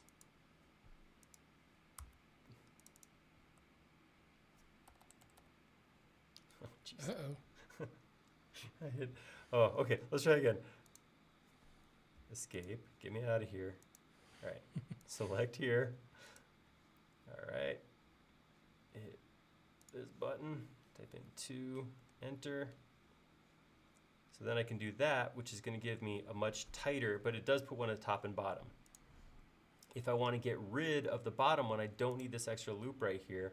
I can select it, choose select loop, and then hit the remove button. That gives me just this line at the top. What that line at the top is going to let me do is I could grab around these sides like that, for example, and use Vertex Tools to get more control over that mesh, to control what his smile is going to actually look like. All right. Well, we've got a question real quick. All right. What kind of space mouse are you using? I'm going to go ahead and put a link to the website where you can get a space mouse of your own, but what kind is that? This is the Space Mouse Enterprise from 3D Connection. It is the their high-end model. It has the most buttons on it and that sort of thing. The functional portion, the puck does the same on every Space Mouse. The big difference is that it is programmable, and it actually has this light-up strip at the top that tells you what each of these 12 buttons at the top are mapped to. I know you can't really see it on screen, just a little glow, but each of these little spots actually says the name of the command that's going to be run when I hit one of those buttons. Yeah, last year at 3D Basecamp, if I recall, well, not last year, last time at 3D Basecamp, we actually had some Space Mice in our various goodie bags, if I recall correctly. That's right. That was a couple years ago, but yeah, we gave away Space Mice at 2016 Basecamp. That was pretty cool. That was very nice. It's a good plug right there for 3D Basecamp as well. If you haven't been to the website to check out all the stuff coming up for our next 3D Basecamp, you should give it a look. Absolutely. Yeah, it is going to be a good time. Oh, it's always a good time. It's going to be a great time. One of the things that I'm doing here, just to throw this out to you guys, I am using creasing whilst in a subdivided model. This doesn't always work great. It still works. It works just as well as creasing any other time, but it is a little bit slower, but you can see the results right away. This, I don't know, not always the best way to do it, but it is an option. One of the things I'm having an issue with right now, I kind of like the way the outside of the mouth is pulled up. I'm good with that. This side of the mouth, though, something's not quite right. Changing that point's not working, so I'm kind of wondering if pulling the connected edges is going to help pull that back. Pull it back a little bit, not quite that far. And then maybe I'll do this one too. Oops. All right, that looks better. All right. Oh, I think we're looking good. Getting there. I said the little beak, the beakiness is going to go away once we get the rest of his face in. Or put his face together, the two halves together. Like Frankenstein over here. It's kind of upsetting. All right. I'm going to undivide that. We've got a message from Aaron telling us to save. Oh, man. Thanks, buddy. All right. So now, one of the things I am going to do is I'm going to... Yeah, so this right here, this Vertex Tools error report, I think I might actually be running an old version of Vertex Tools because I get this message probably more often than I should. I think that's on me. That is a error message from the extension. That's not a bug splat. Somebody was asking about that earlier. I'm going to work on trying to flatten out where his eyes go. I think what I'll do is actually model his eyes as separate pieces. Just looking at them, I don't think it makes sense to try to model that into the same model. It is possible I have modeled eyes as pieces. I mean, it can be done, but I don't really see a reason to try to put that in there. One of the reasons is, same with the nose, I would have it as a separate piece coming off because just trying to manage the seams where that stuff comes together, it gets ugly pretty quick. So I'm going to keep that. I'm going to subdivide that. All right, that looks pretty good. I'm going to crease. I think I'm going to crease this point right here quite a bit.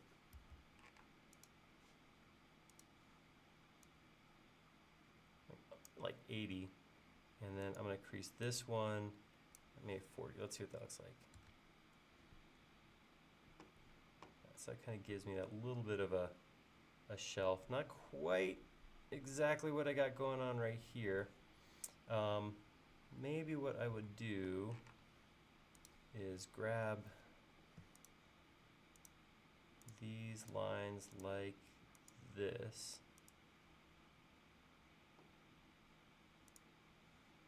And then put another single loop in this.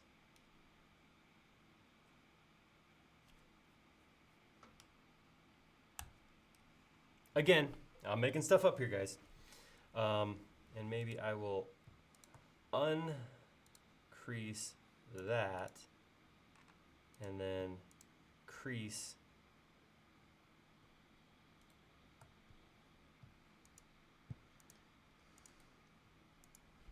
this. I don't know. Let's see what happens. I'll crease to 100%. Actually, that will kind of get me what I want if I go clean up where these lines are at. So I'm going to take this line and I'm going to slide it back. So that's going to be the new bottom of his eye. I'm going to take that point, pull it over.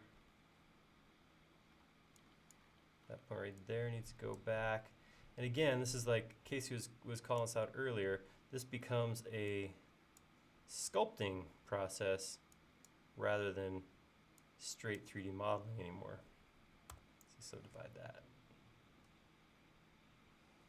It's getting better, but this 100% crease is actually pulling it out rather than pulling it in. So what I want to do in that case is take some of this geometry that's happening here and use use Vertex Tools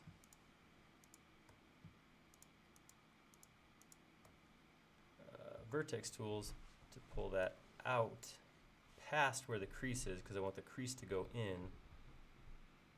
Let's see how that looks. I might pull this out just a bit too.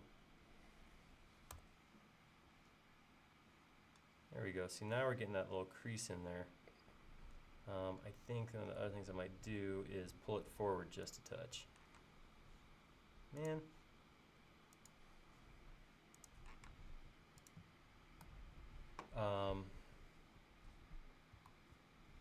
There we go. Pull it this way. Pull it in like that. So, one of the things you got to get used to when you're working with subdivision tools is this sort of thing. So we talked about how this happens, and because each of these quads is broken like this, sometimes I end up with that breaking line going the wrong direction, which is the case right here. Fortunately, there's a tool in quad face tools called reverse, right here, reverse quad, or flip triangulation tool. If I click on that and click here,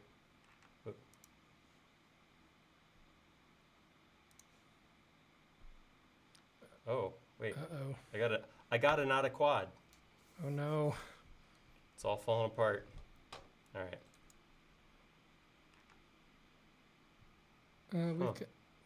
I have triangles now. Oh yeah, you're right. We do have a question though, if you have a second. Well, yeah.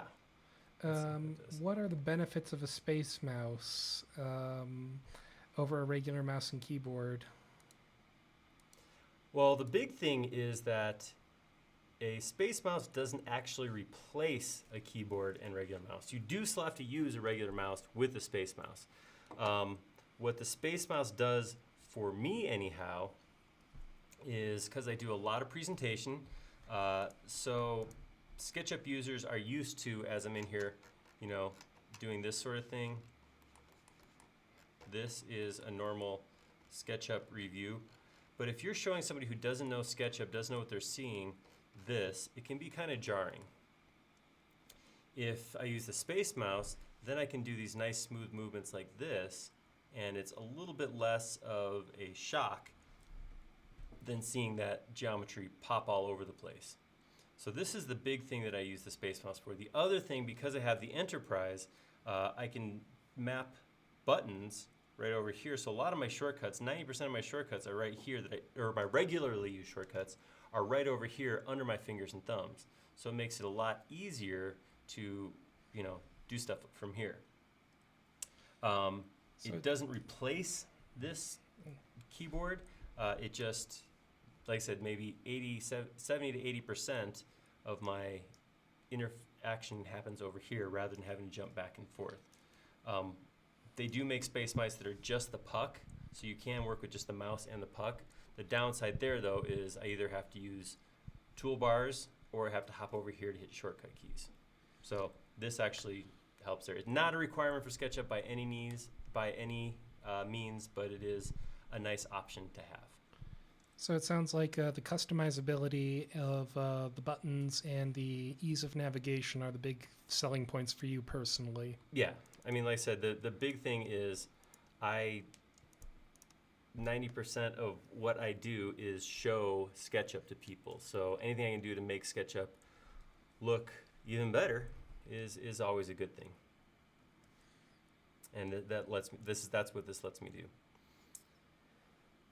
All right. One of the things that he has going on here is there is a little cavity between his two eyebrows. They don't come to. He doesn't have a monobrow. He has a crease between like this. So what I'm going to do is I want to actually put a space here. So I do need to add a loop on his head right here. So I'm going to select this line right here. I'm going to say select the ring. So that's going to select all the lines that go around that edge. And then I'm going to say insert loop. It puts the loop again in the middle, which is not what I want. I don't want to run down the center. So what I'm going to do is, instead I'm going to use that same tool I used last time. I'm going to say, I forget what it's called, connect edges. I'm going to tell I want to put 2 in, and that puts it, look how close the edge that puts it. That's where I want it. That's where I want the crease to happen. So I'm going to go ahead and say, okay, do that. And then I can select this loop on the outside. Go ahead and grab the whole loop and hit the delete loop. If I just hit the delete key on my keyboard, by the way, it's going to delete that geometry and leave holes in my mesh. So I don't want to do that. What I want to do is select that loop like that and then hit remove loop, which is going to get rid of that break in the geometry. I'm also just now noticing that I got a little peek through. I got some geometry right here. It's coming through the other side, and yeah, that's probably a little too close to the outside. So I'm going to grab that and use Vertex Tools, just bring the inside of his mouth back inside of his mouth. Yeah, it's a good call. It's a great place to keep your face. Yeah, public service announcement. If the inside of your mouth is ever on the outside of your mouth, see a doctor. You're doing it wrong. All right. Use Vertex Tools to save. That was a trick. I didn't use Vertex Tools to save. I used my keyboard to save, but I did save. Grab this point. I did all of that basically so I get this point, pull it back in, and maybe this point, pull it back in a little bit. And then actually pull this one out a little more. And then I'm going to grab this line and crease them all up. And let's hit Subdivide and see what happens. Not bad, not enough. I like how it's pulling out here. That's similar to what he's got going on there. That's good. But it's not quite enough right here, so I probably need to crease this line too. Let's see what happens if I crease that. Ooh, look at that. Gah, I don't like that. Well, actually, maybe I do. Hold up. Let me argue with myself a little bit more. Let's see where else we can pull together. All right, that looks pretty good, actually.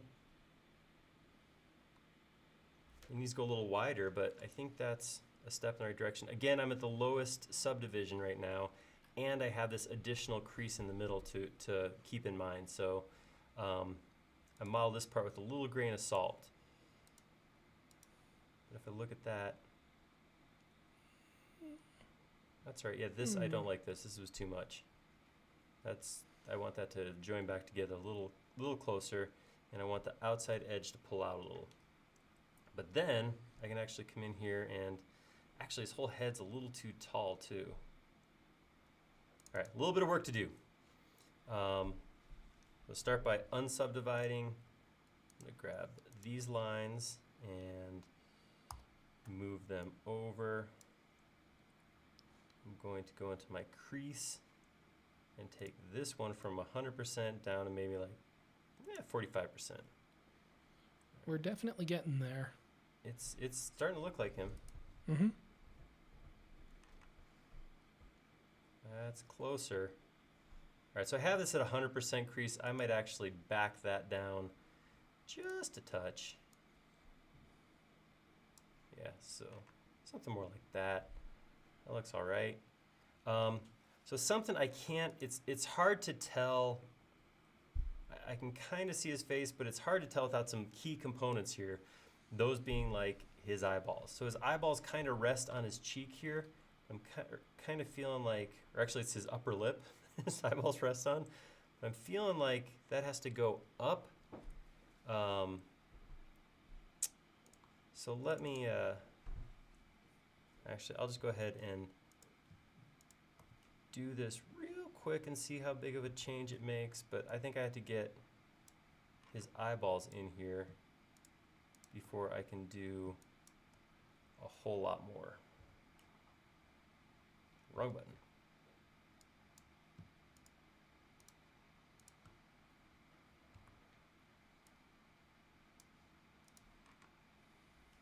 All right. Ooh, I actually like that better. That helped my my crease there. But I think I am going to come in here and I'm going to make a sphere and throw it in here real quick. I don't know if you guys have seen this. I did make a video on this, but my contention is one of the things you should be able to do as even like a intermediate SketchUp user is make a sphere in about 6 seconds. So the way it works is draw a circle on the ground, draw another circle on the green, select the bottom one, follow me, click the other one, and that's all it takes to make a sphere. So if you can't do that quickly, it's okay. I'm not saying you're bad. I wouldn't do that to you. But it's an opportunity to improve your SketchUp skills. So if you can't do it that quick, that's your homework. Get on it. Make it happen. All right, I'm gonna make this a component and call it an eye. And then I'm going to rotate it 90 degrees. The reason I'm rotating it 90 degrees is if I look at my hidden geometry, I want this to be looking forward. Because what I think I'll probably do is I'll probably grab this geometry right here and fill it with black and then call that his eyeball. And obviously this is very high. Let's bring this back down. All right, and then I'm gonna grab this eyeball. I'm gonna put it, I mean, it's basically done at that point. All right, you're right, I need to move it forward just a bit. Okay, there we go. Yeah, that's getting there. Surprise, Olaf! All right, I'm gonna take that and I'm gonna scale it down around the middle. Obviously it's way too big, but and all I'm doing is doing these relative movements, still smaller.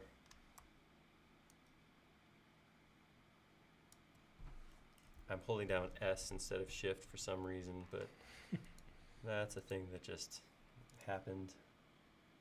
All right. All right, so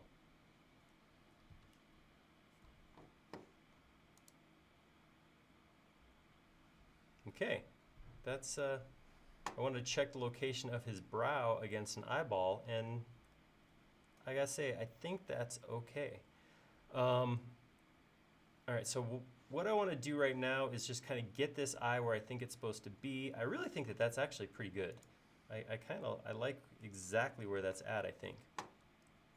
I don't want to take this geometry and put it into the component, because if as soon as I put it into the component, it becomes part of the mesh, and if I subdivide, it's going to take that mesh and start subdividing it. I don't want to do that. What I want to do is I want to keep it on the outside. But one of the things that's always difficult about that is how do I get it in the exact same spot on the other side? So what I'm going to do is I'm going to use an extension, one of my favorite extensions as of late. I'm going to go find a point in the middle. I'm going to draw a line out, down, and back up. That's what I call my reflection flag. I'm going to grab this eye. I'm going to click on Curic Mirror, and then Option click right here, and that's going to copy that eye to the other side. So if I start making changes in my subdivision model, my main head starts changing, I want to change my eyeball locations again, I will have to copy it again to get a copy in the same spot, or consciously move exact dimensions so I can come back and repeat them. But for right now, that works pretty well. All right, that's looking pretty good. I do want to get this nose in here and then the teeth before I join the head together, because as I put those pieces in, it's going to become apparent where geometry is missing or where geometry is not right.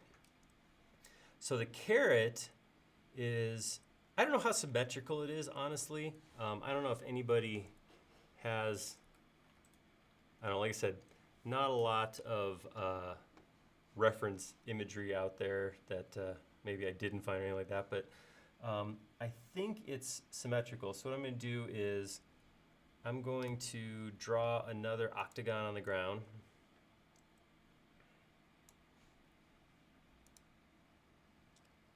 Like that, and I'm looking at it here going, okay, it goes from here, it gets bigger, bigger, smaller, smaller, smaller, smaller. So 1, 2, 3, 4, 5, 6, 7, 8. So something like 8 pieces. So I'm going to go, not that one, this one.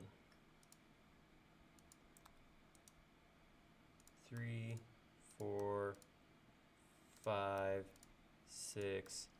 I'm actually only going to do 7 because my last section is not actually going to be flat. I want it to come to a point. So I'm going to do that and then move my point straight up like that. And now I can take these pieces and use Vertex Tools to shift scale, because holding shift means it's going to scale symmetrically. I'm just going to work my way down the carrot, coming up with the shapes I want. It's not to scale right now, but that seems redundant. I have to resize some stuff here too, but just getting the general massing size of this thing.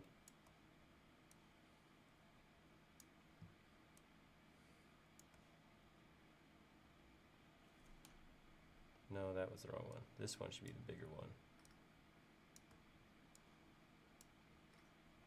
Okay, and then this whole section is a lot smaller.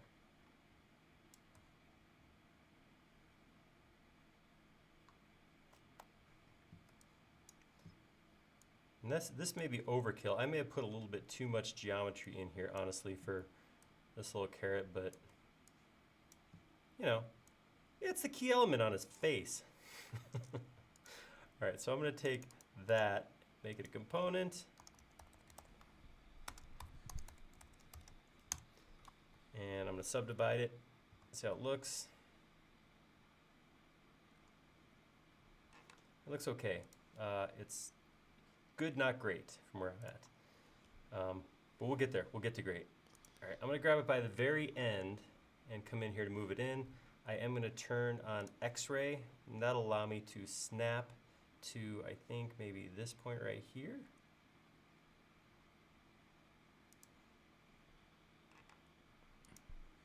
We've got a question. When this is finished, will it be on the 3D warehouse for download? I will do my best to get it up there as quickly as I can. But yes, it will, one way or another, sooner or later, this will be on the warehouse. Wonderful. So I put this in here like this, and now I can start to sculpt it to the proper shape. So it's definitely too small. I mean, the length seems about right, but it definitely kind of goes up at in here. So I'm going to grab, like, yeah, we'll do those. And I'll pull those up. This definitely kind of tips down like that, and actually this looks like it maybe gets a little bulkier like that. Again, exaggerating a little bit, because again, as soon as I hit subdivide, it's going to shrink down, but that looks okay. I'm going to move it back into his nose, into his face a little more. I think the whole thing just needs to be wider, so I'm going to come in here, unsubdivide, take that and make the whole thing just get wider.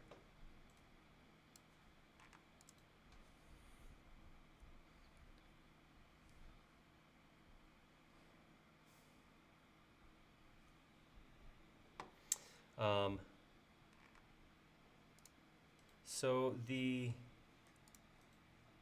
is entirely possible that we could make this printable.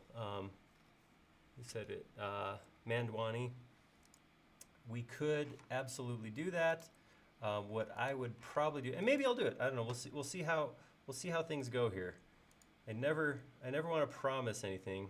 Well, actually, that's not true. I promise stuff all the time, but I don't know exactly how long some of the stuff's going to take. But we could, each of these pieces that I'm making right now, if you look at the nose is a solid component, eyes are solid components, these pieces over here are all solid. So theoretically, once it's done and rounded, shouldn't be too big of a stretch to actually take it and merge the solid pieces together. That's not really too much to ask. It shouldn't be too big of a deal. So it is entirely possible that could happen. All right. His teeth are going to be pretty simple. I think his teeth I'm going to put in after I merge his head. I just want to look in a little bit more and see. I think his cheeks do come up a teeny bit more than this. So I'm going to go in here. Just this one.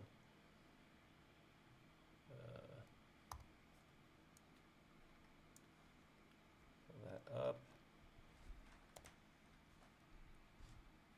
There we go. We got that crease. Cheeks up there a little higher. All right.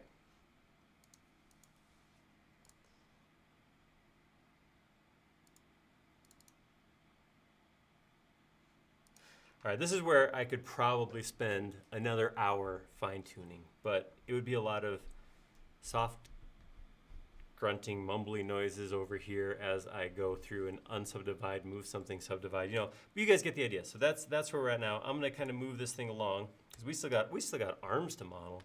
I'm going to take these two pieces and make them into a single component, which I'm going to call his head. Oops. I'm going to call it his whole head, whole his entire head. All right, and now I'm going to come in here to these two pieces. I'm going to unsubdivide them. I want to go back to just my control mesh. I'm going to look along the seam to make sure everything looks like it closes up correctly. So far, so good. Looks good, looks good, looks good. Okay, so yeah, so everything looks like the two halves come together because I'm going to take them now and I'm going to explode. And now I want to look again to make sure that I don't have any. So I have profiles turned on right now.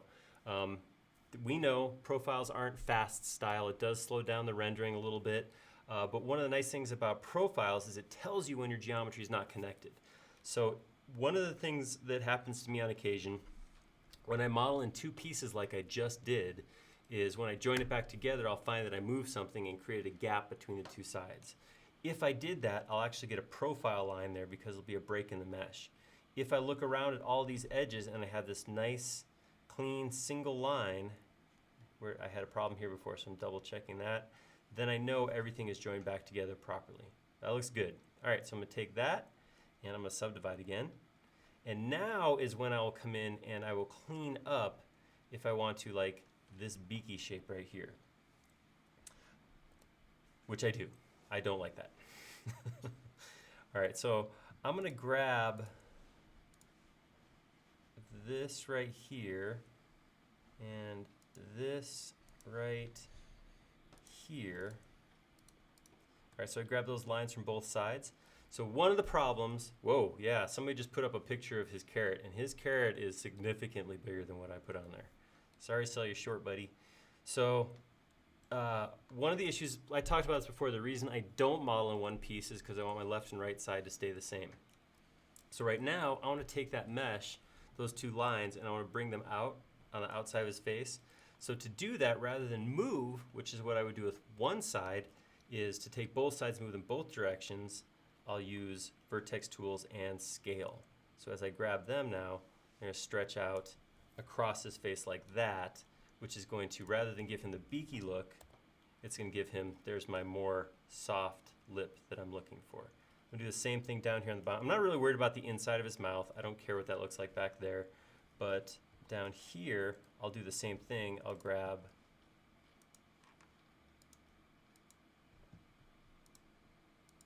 Oi, missing it all. There we go, there. Hop inside, there, and there. And then again, Vertex Tools and Scale to spread that out rather than move. Scale always scales symmetrically about the middle. It's the default functionality of Scale in Vertex Tools. All right, let's subdivide. Oh yeah, that looks good.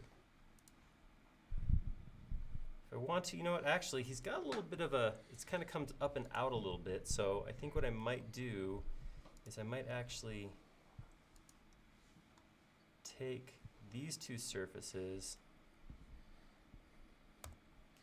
oh, wrong button, must be Friday before a vacation day, vacation week, like that, and then maybe I'll grab these lines right here. See, I have to work a little bit harder to make sure everything stays symmetrical. That's one of the reasons, like I said, I try to do the two halves. Take these 2 points and scale them in. All right, let's see how that looks. That's a little closer.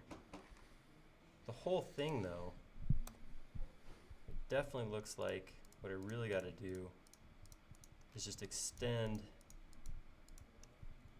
this whole section down. That's better. And I gotta tighten that up too.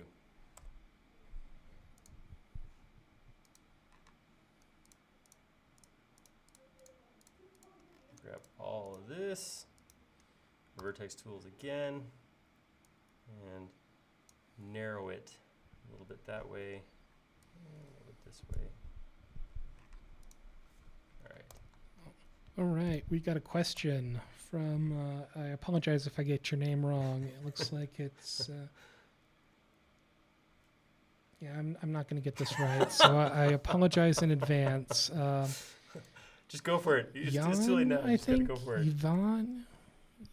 I'm not sure, so sorry about that. Are Subdivide and Vertex Tools plugins? Yes, they are both extensions, both from the same developer, TomTom, and they are both available through the 3D or the extension warehouse. All right, so I'm looking at a picture on the forum. Actually, we can flash it up here, and he definitely, this mouth definitely goes out. He also, his lip definitely comes out. It's hard to get that from this view, but we definitely want to pull his lip out a little bit more and get that nose out there. I feel good about that nose, but I'm definitely feeling like we have shorted him on his he's got a mighty overbite that we are not giving him credit for.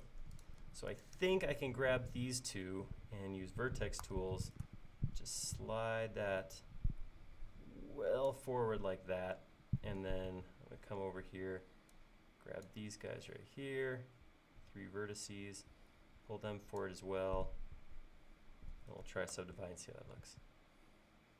Ah, that's way closer to what he's got going on.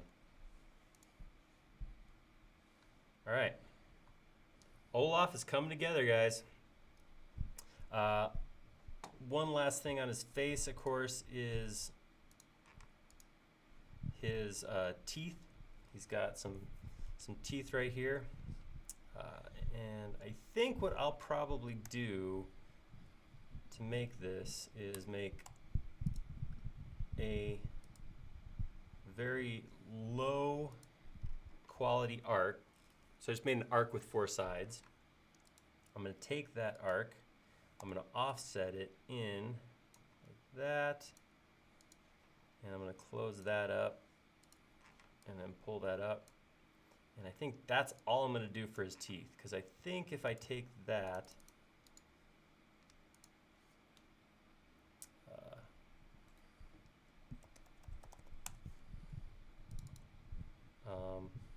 The other thing I'm going to do is, because right now this is all softened, I actually want the geometry there. So I'm going to take it and soften and smooth and turn it all off. So I actually get those breaks. I want those breaks. So one of the other things that's not in here right now is this is a big piece that's not quadded. So I could actually come in and do a couple things. I could just draw my lines like this. Or I have an extension. This is a very simple extension that is called split sausages. And what I do is I say split this surface basically parallel to this edge, and that'll go in and make those breaks for me. That's a simple tool. It's available on SketchUp. It's from Tig. He has a split tools suite of software, but that split donut, which takes rings and breaks them, and then split sausages just simplifies that task. Plus, let's see. The other thing that his split does is it doesn't automatically form faces. See, I don't have any internal faces here. Those didn't get formed because I used his tool. If I had manually drawn these lines, that would have created a surface at each of those breaks. All right, I'm gonna take it, subdivide, and that's what I get. It's okay, it's a little too soft on the bottom, so I'm gonna come in here and I'm going to select my edges all the way around. And I'm going to increase them to maybe 50%, 60%, because that's where I went to. There we go. That looks good. All right, so I'm going to take that now, grab it by a point in the middle, and I'm going to connect it to a point in the middle. This is just horizontal alignment. I'm going to move it back on the green axes, move it up on the blue axes. Well, heck, that might be it. It's looking really good. It is. I either have to bring his lip out to meet his teeth, or I'm going to do that because I like the shape of these teeth. I think his lip is a little too... This is what I was talking about earlier. Remember I was talking about working upside down? We're doing it. We're doing it right now. We're really doing it. I'm going to take these pieces right here and use Vertex Tools to scale those out. That's going to widen his mouth. Subdivide that.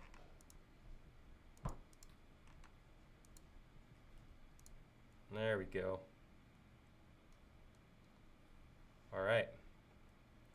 Sweet. Oh, he does have eyebrows, so that's another thing I would do as a separate piece.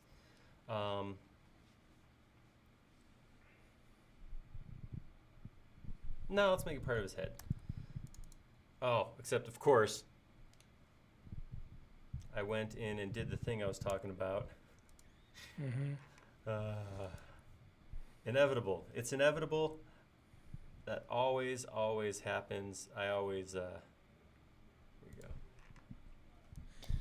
go. We've got a question from, again, I'm sorry, I'm going to get your name wrong, from Yuvan, I think. Does the handling widget to scale rotate objects come with the TomTom's tools? Yes, so it is a part of the Vertex Tools. So that widget is a part of Vertex Tools. So when you select with any geometry with Vertex Tools, that's what it does. All right, let me see. Whoops. So what I want to do, I want to try. I don't know if this is going to work, but I'm going to give it a try. This is a workflow that I use sometimes. So you can see his eyebrow basically comes across here and then follows the curve down, which this. So it's basically follows this. So what I want to do is I want to actually offset this geometry so I can create just kind of a little shape like that that goes on here. I can't use offset right now because this is not a true polygon. It has that, it's a quad. It has that line in the middle. If I hit show hidden geometry and I delete that, I broke the quad. So same thing over here. That's a problem. I can't do that. What I need to do is I need to take this geometry, force it to be in plane so I can use offset to create my eyebrow shape push-pull that shape out and then kind of restore my quadness.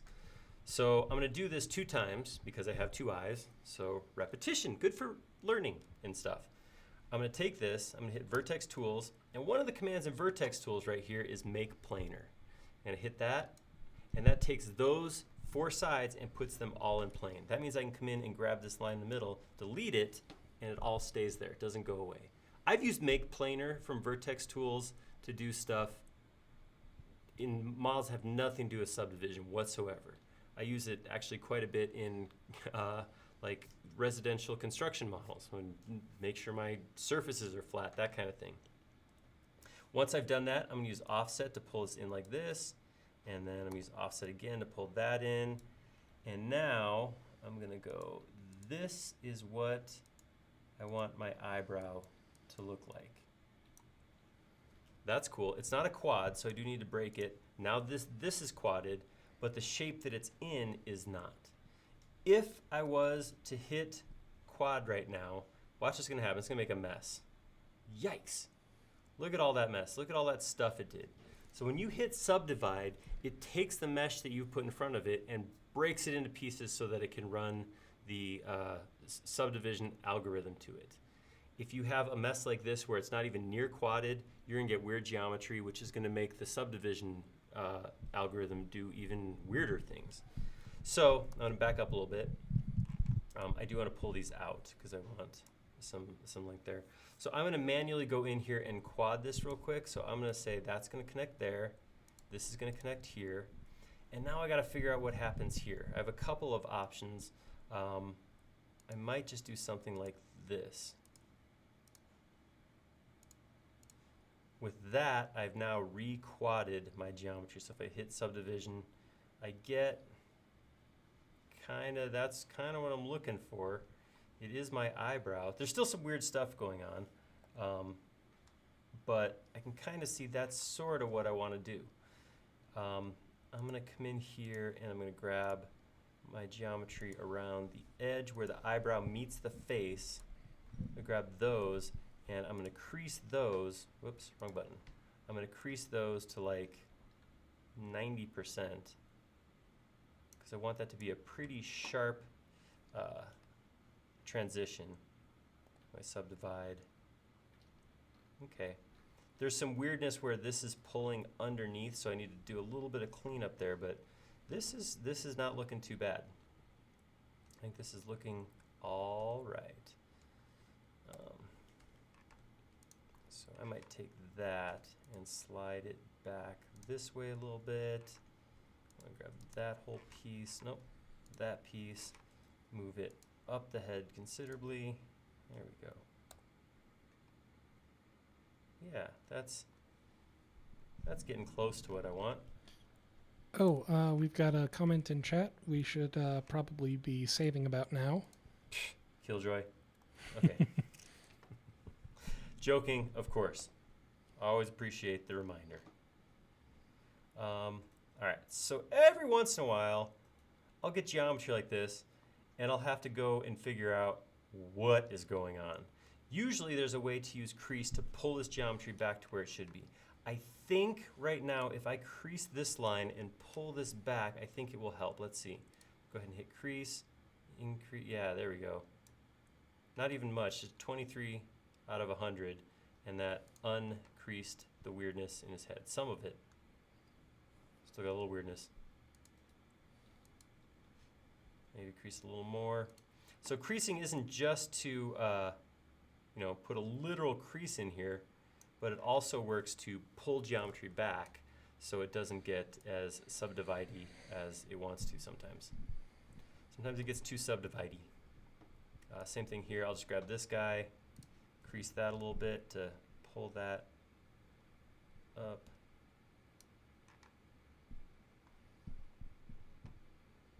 That's too much.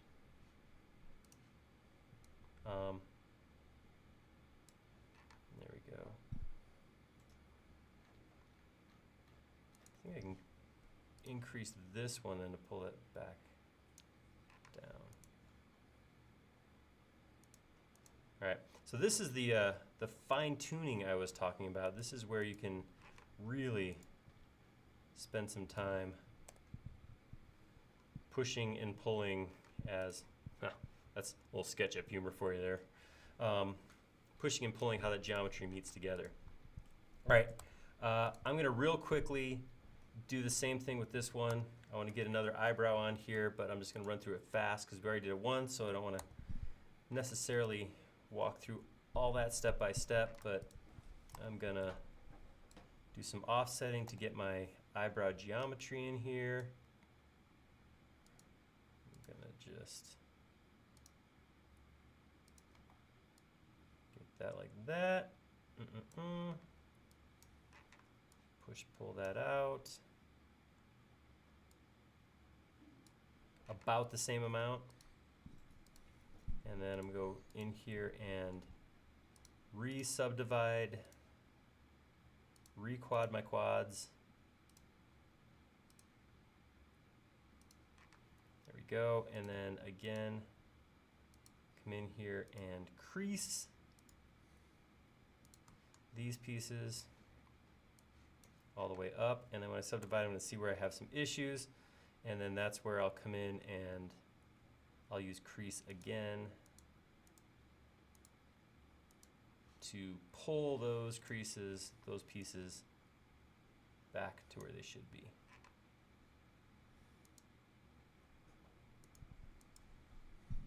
That one?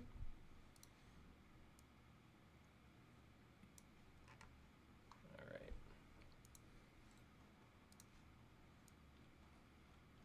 All right.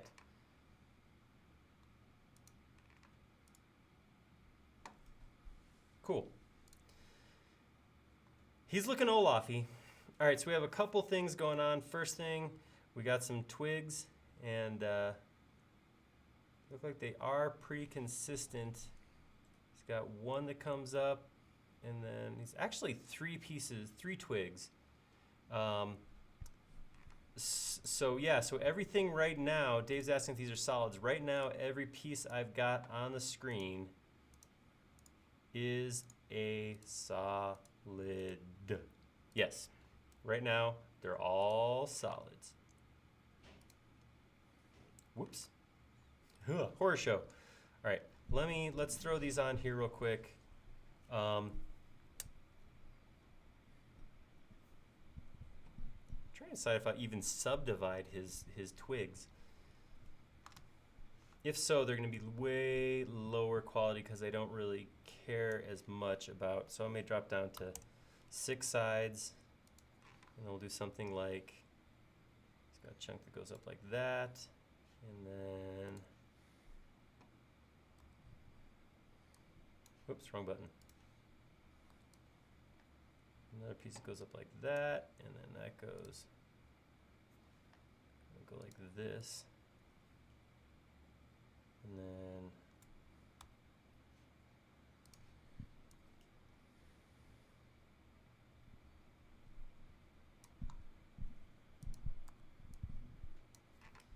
oops. All right. So what I'm going to do now is grab these pieces like this, and I'm going to use Vertex Tools, and I'm going to use the Rotate tool to rotate them over and move them. I'm going to grab the section above that, rotate, and move. Section above that, rotate, and move. Kind of giving me, I'm doing this first one right here. It's actually even bent over a little bit more than that. And then I broke this piece off. It's got that see a little break right there, little tiny thing there. So I broke this off as a separate piece because then what I can do, I actually can come in here and pull this up as a separate chunk. Whoops. And I can grab this and use Vertex Tools to just peel it away from the main part like that. And everything I've made there now is subdivided, or is subdividable, except for this bottom, which I just draw that like that.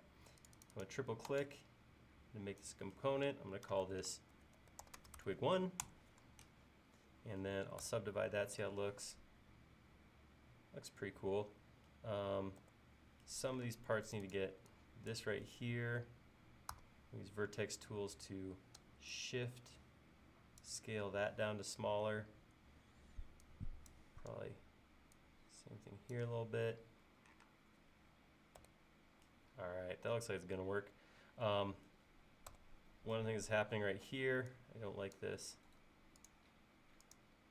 Do that instead, and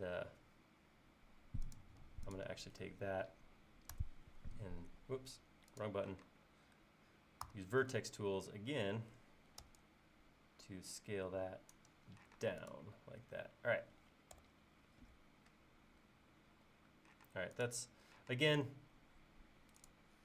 I could spend a couple hours doing that. I do have to come do this because it's not quite tilted over enough.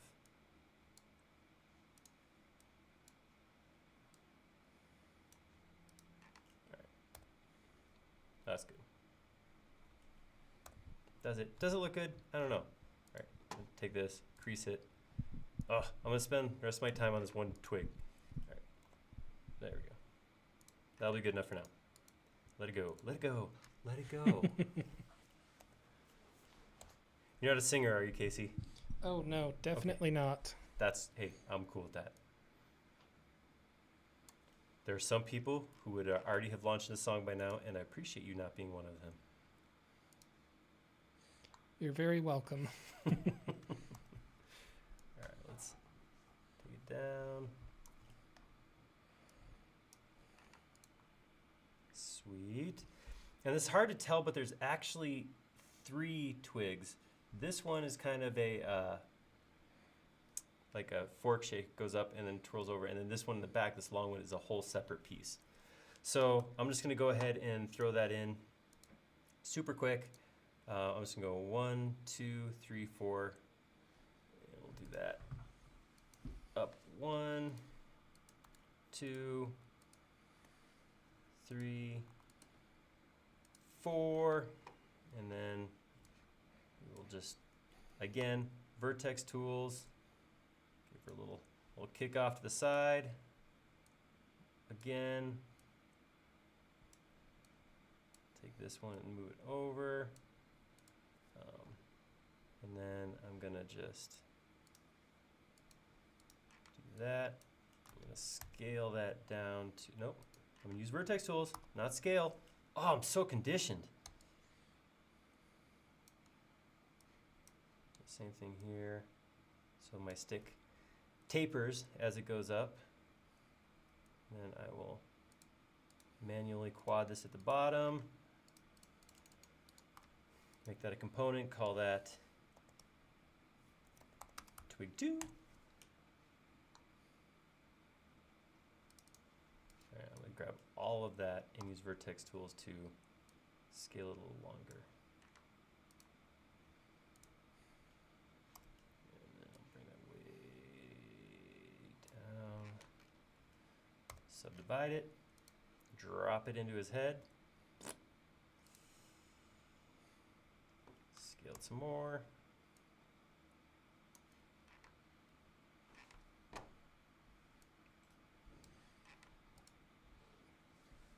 We've got a question from Smart Odd, I believe is your name. I apologize if I get that wrong. What is the name of the Vertex tool you're using?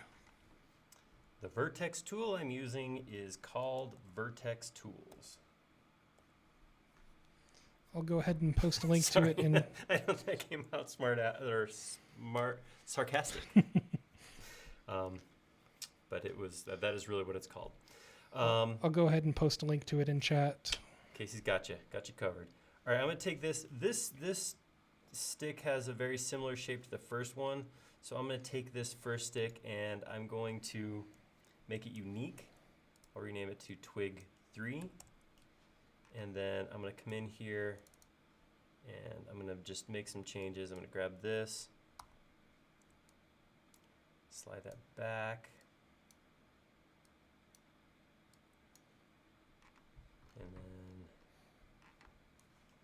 this up like that.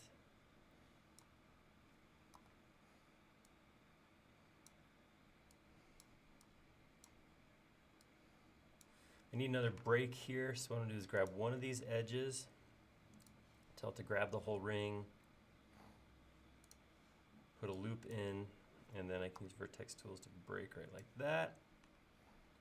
Grab this, scale it down to a point, and subdivide it. All right, now we got this twig right here. Grab it and stick that in his head. I don't know exact placement of these, but this is gonna work for now. That one looks smaller. Re-subdivide this one, and it definitely turns more this way. Sweet.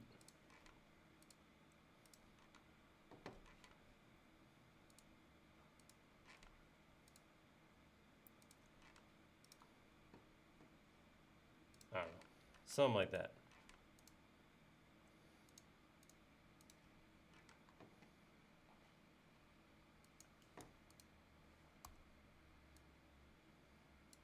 All right, let it go. Let it go, me. Let it go. Let's sing it myself. That'll teach me. All right, I'm going to make all of this into a group together. And I'm going to move it, grab it by his chin so I can line it up center again. So the center, that center point of his chin is going to intersect with one of the center points here. And I'll move it forward. Ooh, he's his head's little. Slight scaling problem, but we can fix that. No problem. Fixable. All right, so I'm going to bring that up. I lost my center line, but I can get that back.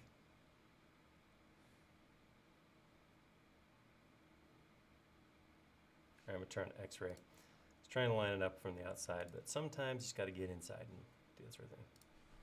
All right. All right, he's looking all right.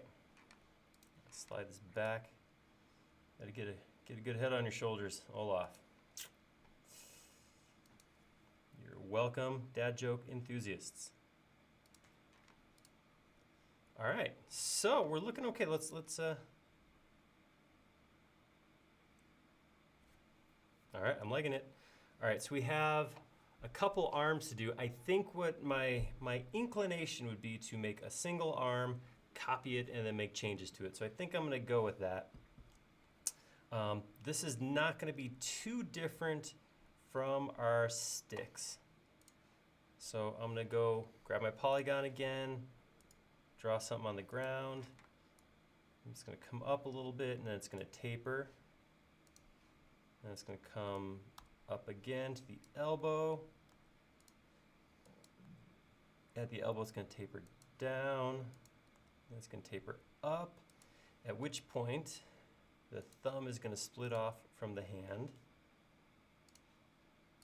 Take that up like that.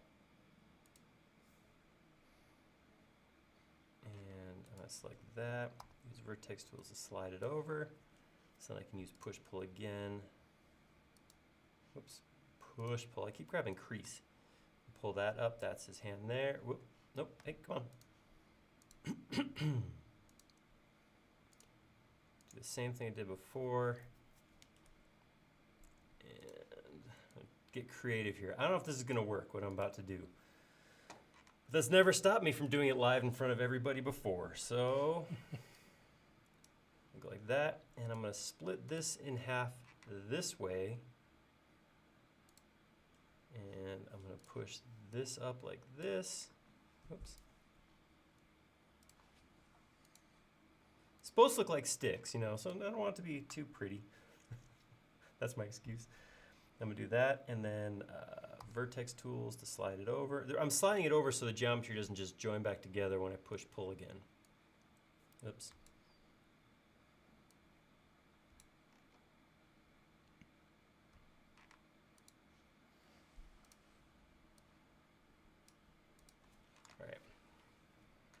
It's basically done. So a little bit of cleanup to happen now. So the first thing And saying I was following his arm here, and it starts here, and then it kind of tapers where his upper arm is, and then kind of gets bigger again at the elbow. So I'm going to grab this one right here, Vertex Tools, to bring that in. And it tapers out at the elbow, and then it kind of goes back in again here, where it meets his wrist. Actually, I'm going to move this up a little bit, like that. Grab this point in his hand, slide it over. This point right here, bring it over. And then all of this needs to actually come down. And all of this, I'm going to scale down, move down. Oh, let's see what happens. So we're going to call this arm 1, and I'll hit subdivide and we'll see. Okay, not too bad. I mean, I like the tapers. This works. I gotta exaggerate it. Again, you can see how subdivide where you can see it if I see it actually almost gets bigger. So stuff like this, where I intentionally went in and wanted to get much smaller, I gotta almost go like exaggerate that smallness. And then a spot like this, if I want to keep it coming out, one of the things I might want to do, I might want to actually grab these lines and put a little bit of a crease on it just to keep it from smoothing out all the way. So maybe like a 40% crease. There we go. That's closer to what we got going on over here. We still got some things going on up here. This is a little bit horror show right now. Olaf looks like he's potentially a monster of some sort. So let's do this. First thing I want to do is grab everything from here on up. Use Vertex Tools to make it skinnier. That actually might be enough. Let's see. It's actually not bad. I don't dislike that. What I am going to do though is I'm going to take the ends of his fingertips and use Vertex Tools to scale them bigger.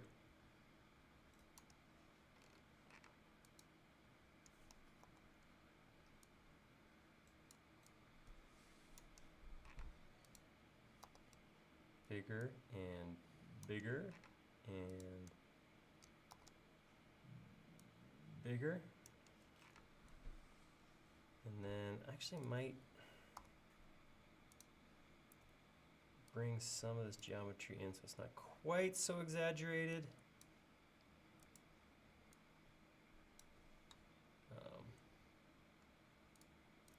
I don't know. I'm making stuff up again. I'm sculpting, and then let's try Vertex or subding that. That's better, but I still got these terror poker fingers things here. So I'm gonna fix that by putting a little bit of a crease on the end. So I'm gonna grab all of these at the same time, tell it to crease, and I don't want sharp, I don't want like circles on there, but I do want like pretty close. So I'm gonna try like 90%. Yeah, that's what I'm looking for. There we go. That's less terrifying. And the only other thing I'm going to do is I'm going to come down here, push-pull this down, so I have a little bit of something to shove into his body there when we subdivide. All right. So we'll do that.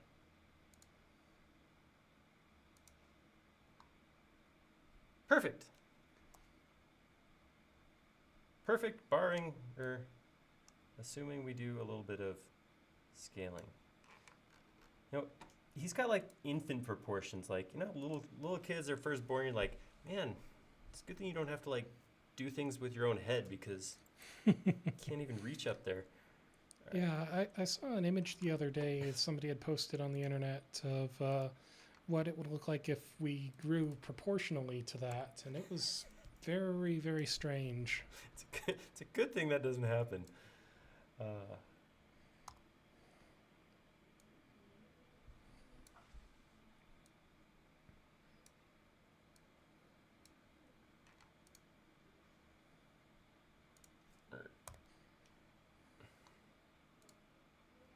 All right, like I was saying, I'm gonna copy that, and then we will do a little flip along the red axes. Is that right? I don't know. I don't think that was right. Well, I want to make it unique anyhow, so. All right, let's call this arm number 1, #1. No, let's go with 2. All right, and I'm going to, here's what I'm going to do. I'm going to use my Curic mirror tool because it is my favorite. I'm going to grab it, mirror along a vertical axis. That'll give me the opposite. There we go. And I can take that now, and I can pop that right into his body. And he could be done, but I think what I'll do is I'll take this one and I'll make some minor changes to it just so it looks. So something about rotate, when you have geometry selected with Vertex Tools and you rotate, it always rotates about the middle of the widget. So when I rotate this, it's not going to rotate at the joint, it's going to rotate in the middle. So you can see what it does there. So oftentimes when I rotate, the first thing I'm going to do afterwards then is use the move tool to put that geometry back where it's supposed to be. Oops, it reversed my faces when I unsubdivided. All right. I'm Olaf. Yay! Yeah, I think it might be there. Yeah, I think. What do you guys think? What am I missing? Am I missing? Did I miss something? We could use an orange. This is my progression from Tim to here over 30 plus years, Dave. We could use some orange on the nose, I suppose. That's true. If we want to do do more, but So here's something that I'm going to throw out. If you guys give this a shot, awesome. I think subdividing is a lot of fun. It's a great way to model stuff. Here's my one tip that I will give to you. At some point, you always get to the point where you're like, I'm done. I want to increase to the maximum fidelity as smooth as I can get. I'm going to explode it, join it all together. We're talking about making a single solid for printing. That's awesome. That's cool that you get to that point. But here's the thing I will tell you is inevitably, every time I've done that, I've always hit the point where I'm like, I want to go back. Once you explode your control mesh, you take that geometry and you boom, it's now separate. You can't make it a group and then unsubdivide it back. It doesn't work that way. So what I would always recommend is I'm going to go in here and actually I'm going to explode that group. I'm going to take each of these, unsubdivide it so it goes back to the control mesh all the way down his body here. It's interesting to see, like, look what just happened to his, that was cool. So I'm going to take that, and I'm sorry, Mark, I don't need you right now. I'm going to take that and make a copy of it. And, well, actually making a copy doesn't really do anything for me unless I make each of these unique. But I may actually do that. I may actually come in here and grab these and say, make unique. Actually, I can just grab it all and say, make unique. So now each of these will have a #1 after them, and that's perfectly fine.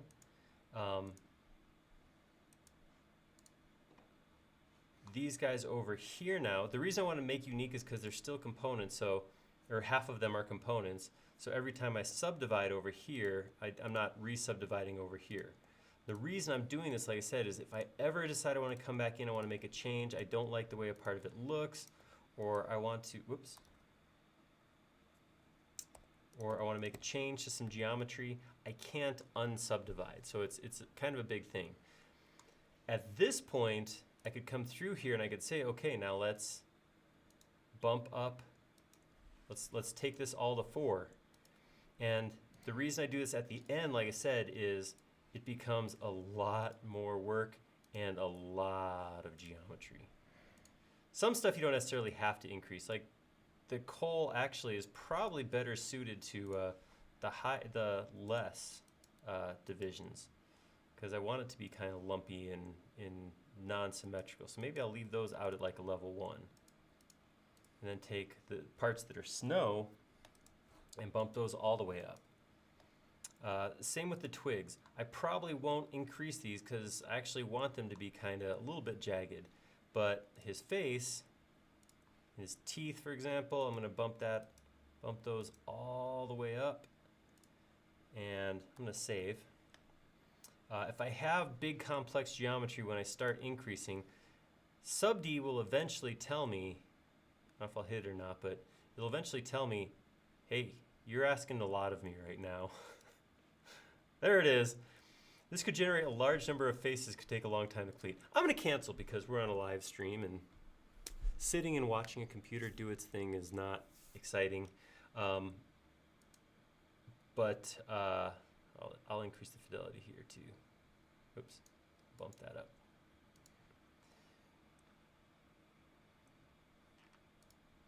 Let's see, now that looks pretty solid. So yeah, I could come in here now. Let's color this thing. I don't get to coloring very often. I spend a lot of time modeling on these things, and by the time I'm done modeling, I'm done. So it's nice to get to come in here and color every once in a while. Let's take all this. I don't know if any of these are called coal. I'm gonna go with a nice tungsten. You guys, some of you guys probably know that I try to stay away from black because my lines are black, and if you color any surfaces black, you lose the ability to pick out geometry of lines and stuff at that point. Just on the topic of tungsten, has anyone ever picked up a piece of tungsten? My grandpa used to have one, and he'd hand it to people. Tungsten is incredibly dense, so whenever he handed it to them as a joke at a party, they'd just bend over right away as they tried to catch this incredibly heavy thing unexpectedly. It was one of his favorite party tricks. Is tungsten expensive? Is that like a hard thing to get a hold of? 'Cause that I don't sounds know. like something that would be fun to do. I just know it's incredibly dense because he did it to me once. It's not something you forget, especially if you drop it on your foot. Ooh, hopefully that didn't happen. Thankfully not to me, but I have seen it happen.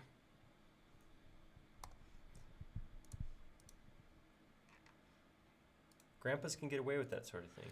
Yeah, he was a fun guy. I wonder if you could get a business card made of tungsten. You know, just something where if it's not expensive, you know, just heavy enough to make somebody go, whoa, something's going on here. Yeah, that would be fun. I'm going to put the inside of his mouth just a shade darker. Maybe 2 shades. That's a little too subtle. Maybe 3 shades. There we go. Oh yeah, we're getting it. That's This is the looking stuff. real good.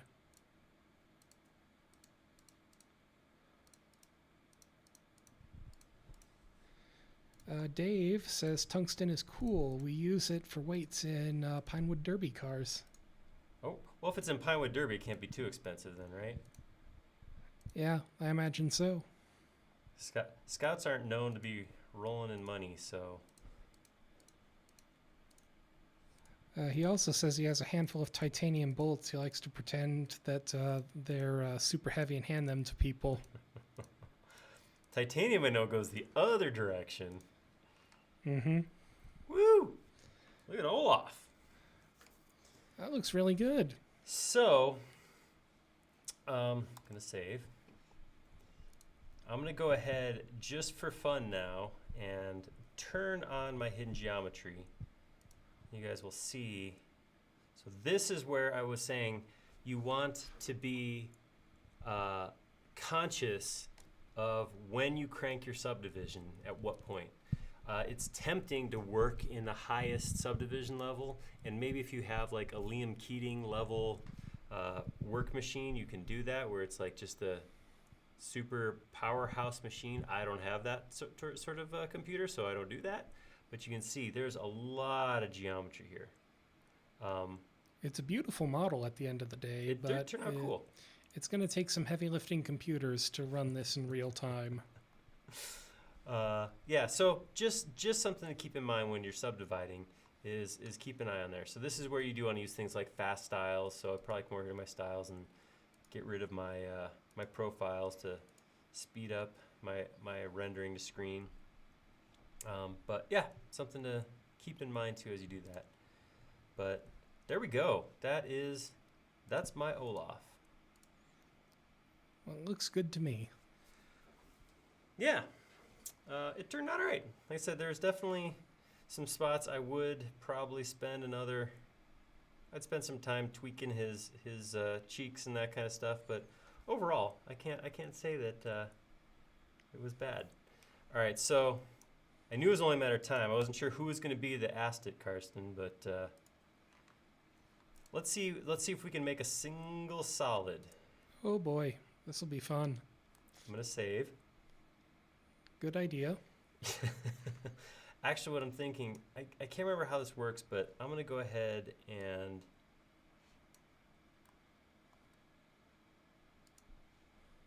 I'm going to start a new model.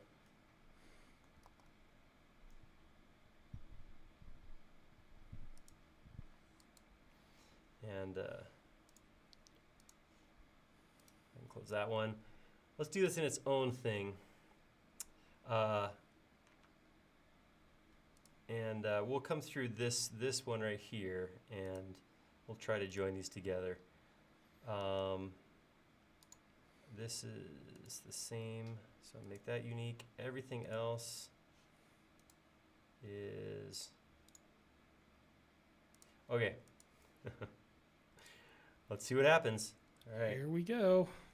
So I'm going to save this as, because I'm an optimist, solid Olaf. I'm going to go grab my solid tools. I'm not subdividing anymore. I can close all those things and keep this open. Grab one solid piece. And I'm going to use union rather than trying to make all at once solid, just because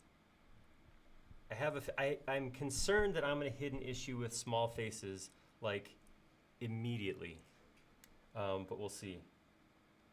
Yeah, I could tell based on the time this is taking that we're not going to do this whole model live.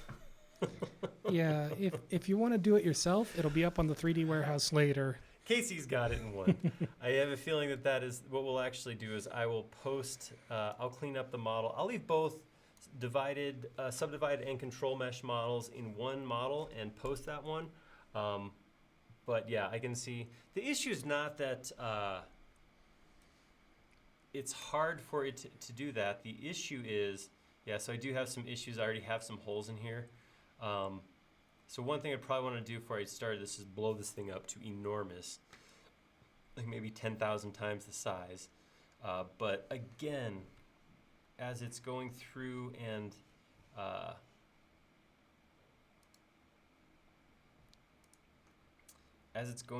finding each of these intersections, it's just a lot of work. I'm not sure why I lost these pieces necessarily. Something happened. But yeah, it's something one totally could do. One could do this. Oh, Hornox, did you already do that? Did you? I should have gone and looked on your warehouse first and just said, oh, Hornox did it. We'll just look at his model. If you guys haven't seen, Hornox does some awesome subdivision work, a lot of times with cartoon characters. I think I had your minion on my desktop, a render of your minion for a long time. Yeah, he's incredible at this sort of thing. Yeah, so I feel hacky by comparison. But let's hop. No, that's not the right one. I just opened the one I didn't want to open. So I will, as soon as we're done here, which is coming up on now-ish, I will go ahead and save this, upload it to 3D Warehouse, and we will, I'll put it into the forum on that same thing we already have, and you guys can actually see, go download, do whatever you want. You want to rig it, make it dance, awesome. You want to make it into a solid and reshare it for 3D printing, also awesome.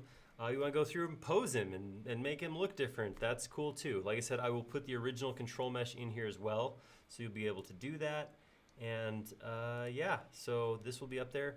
If you do something with it, like obviously you guys are welcome to do whatever you want with this model. If you do, the only thing I would ask is that you share it up on the forum so we can all see what you did, because it's fun.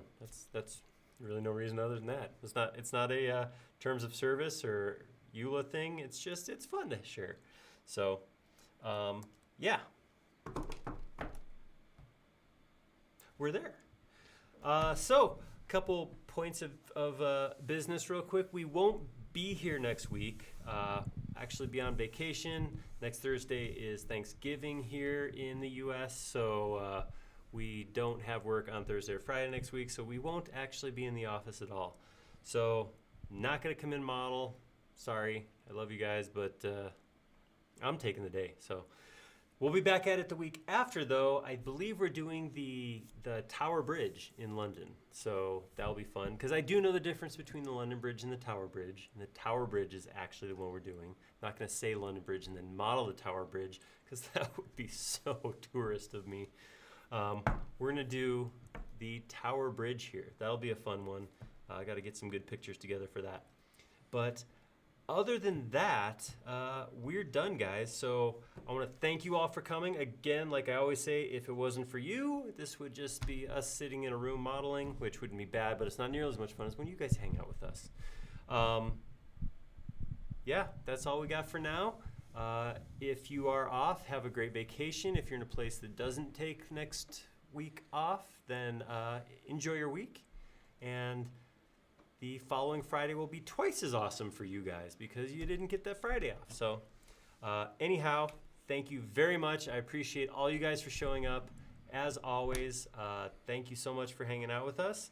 And I will leave, I'm going to shut down, but I'll leave the chat running for a little while. So if you guys can think of some cool things that you would like to see live model, let me know. We try to put some, you can see we put a little bit of variety in here. We will do something like a building one day and then maybe an object the next time and then something off the wall like a character after that. So we like to kind of push what SketchUp can do, show you guys what SketchUp can do, and just try to model different things. But as you have ideas, don't forget to throw it in here. Oops, I missed it. So yeah, so there we go. So I appreciate you guys coming by. Thank you so much. Have a great week, and we will see you 2 weeks from today right back here live modeling. So thank you, Casey. Glad to be here. Thanks for having me. Absolutely, and thank you all, and have a great week. We'll talk to you later.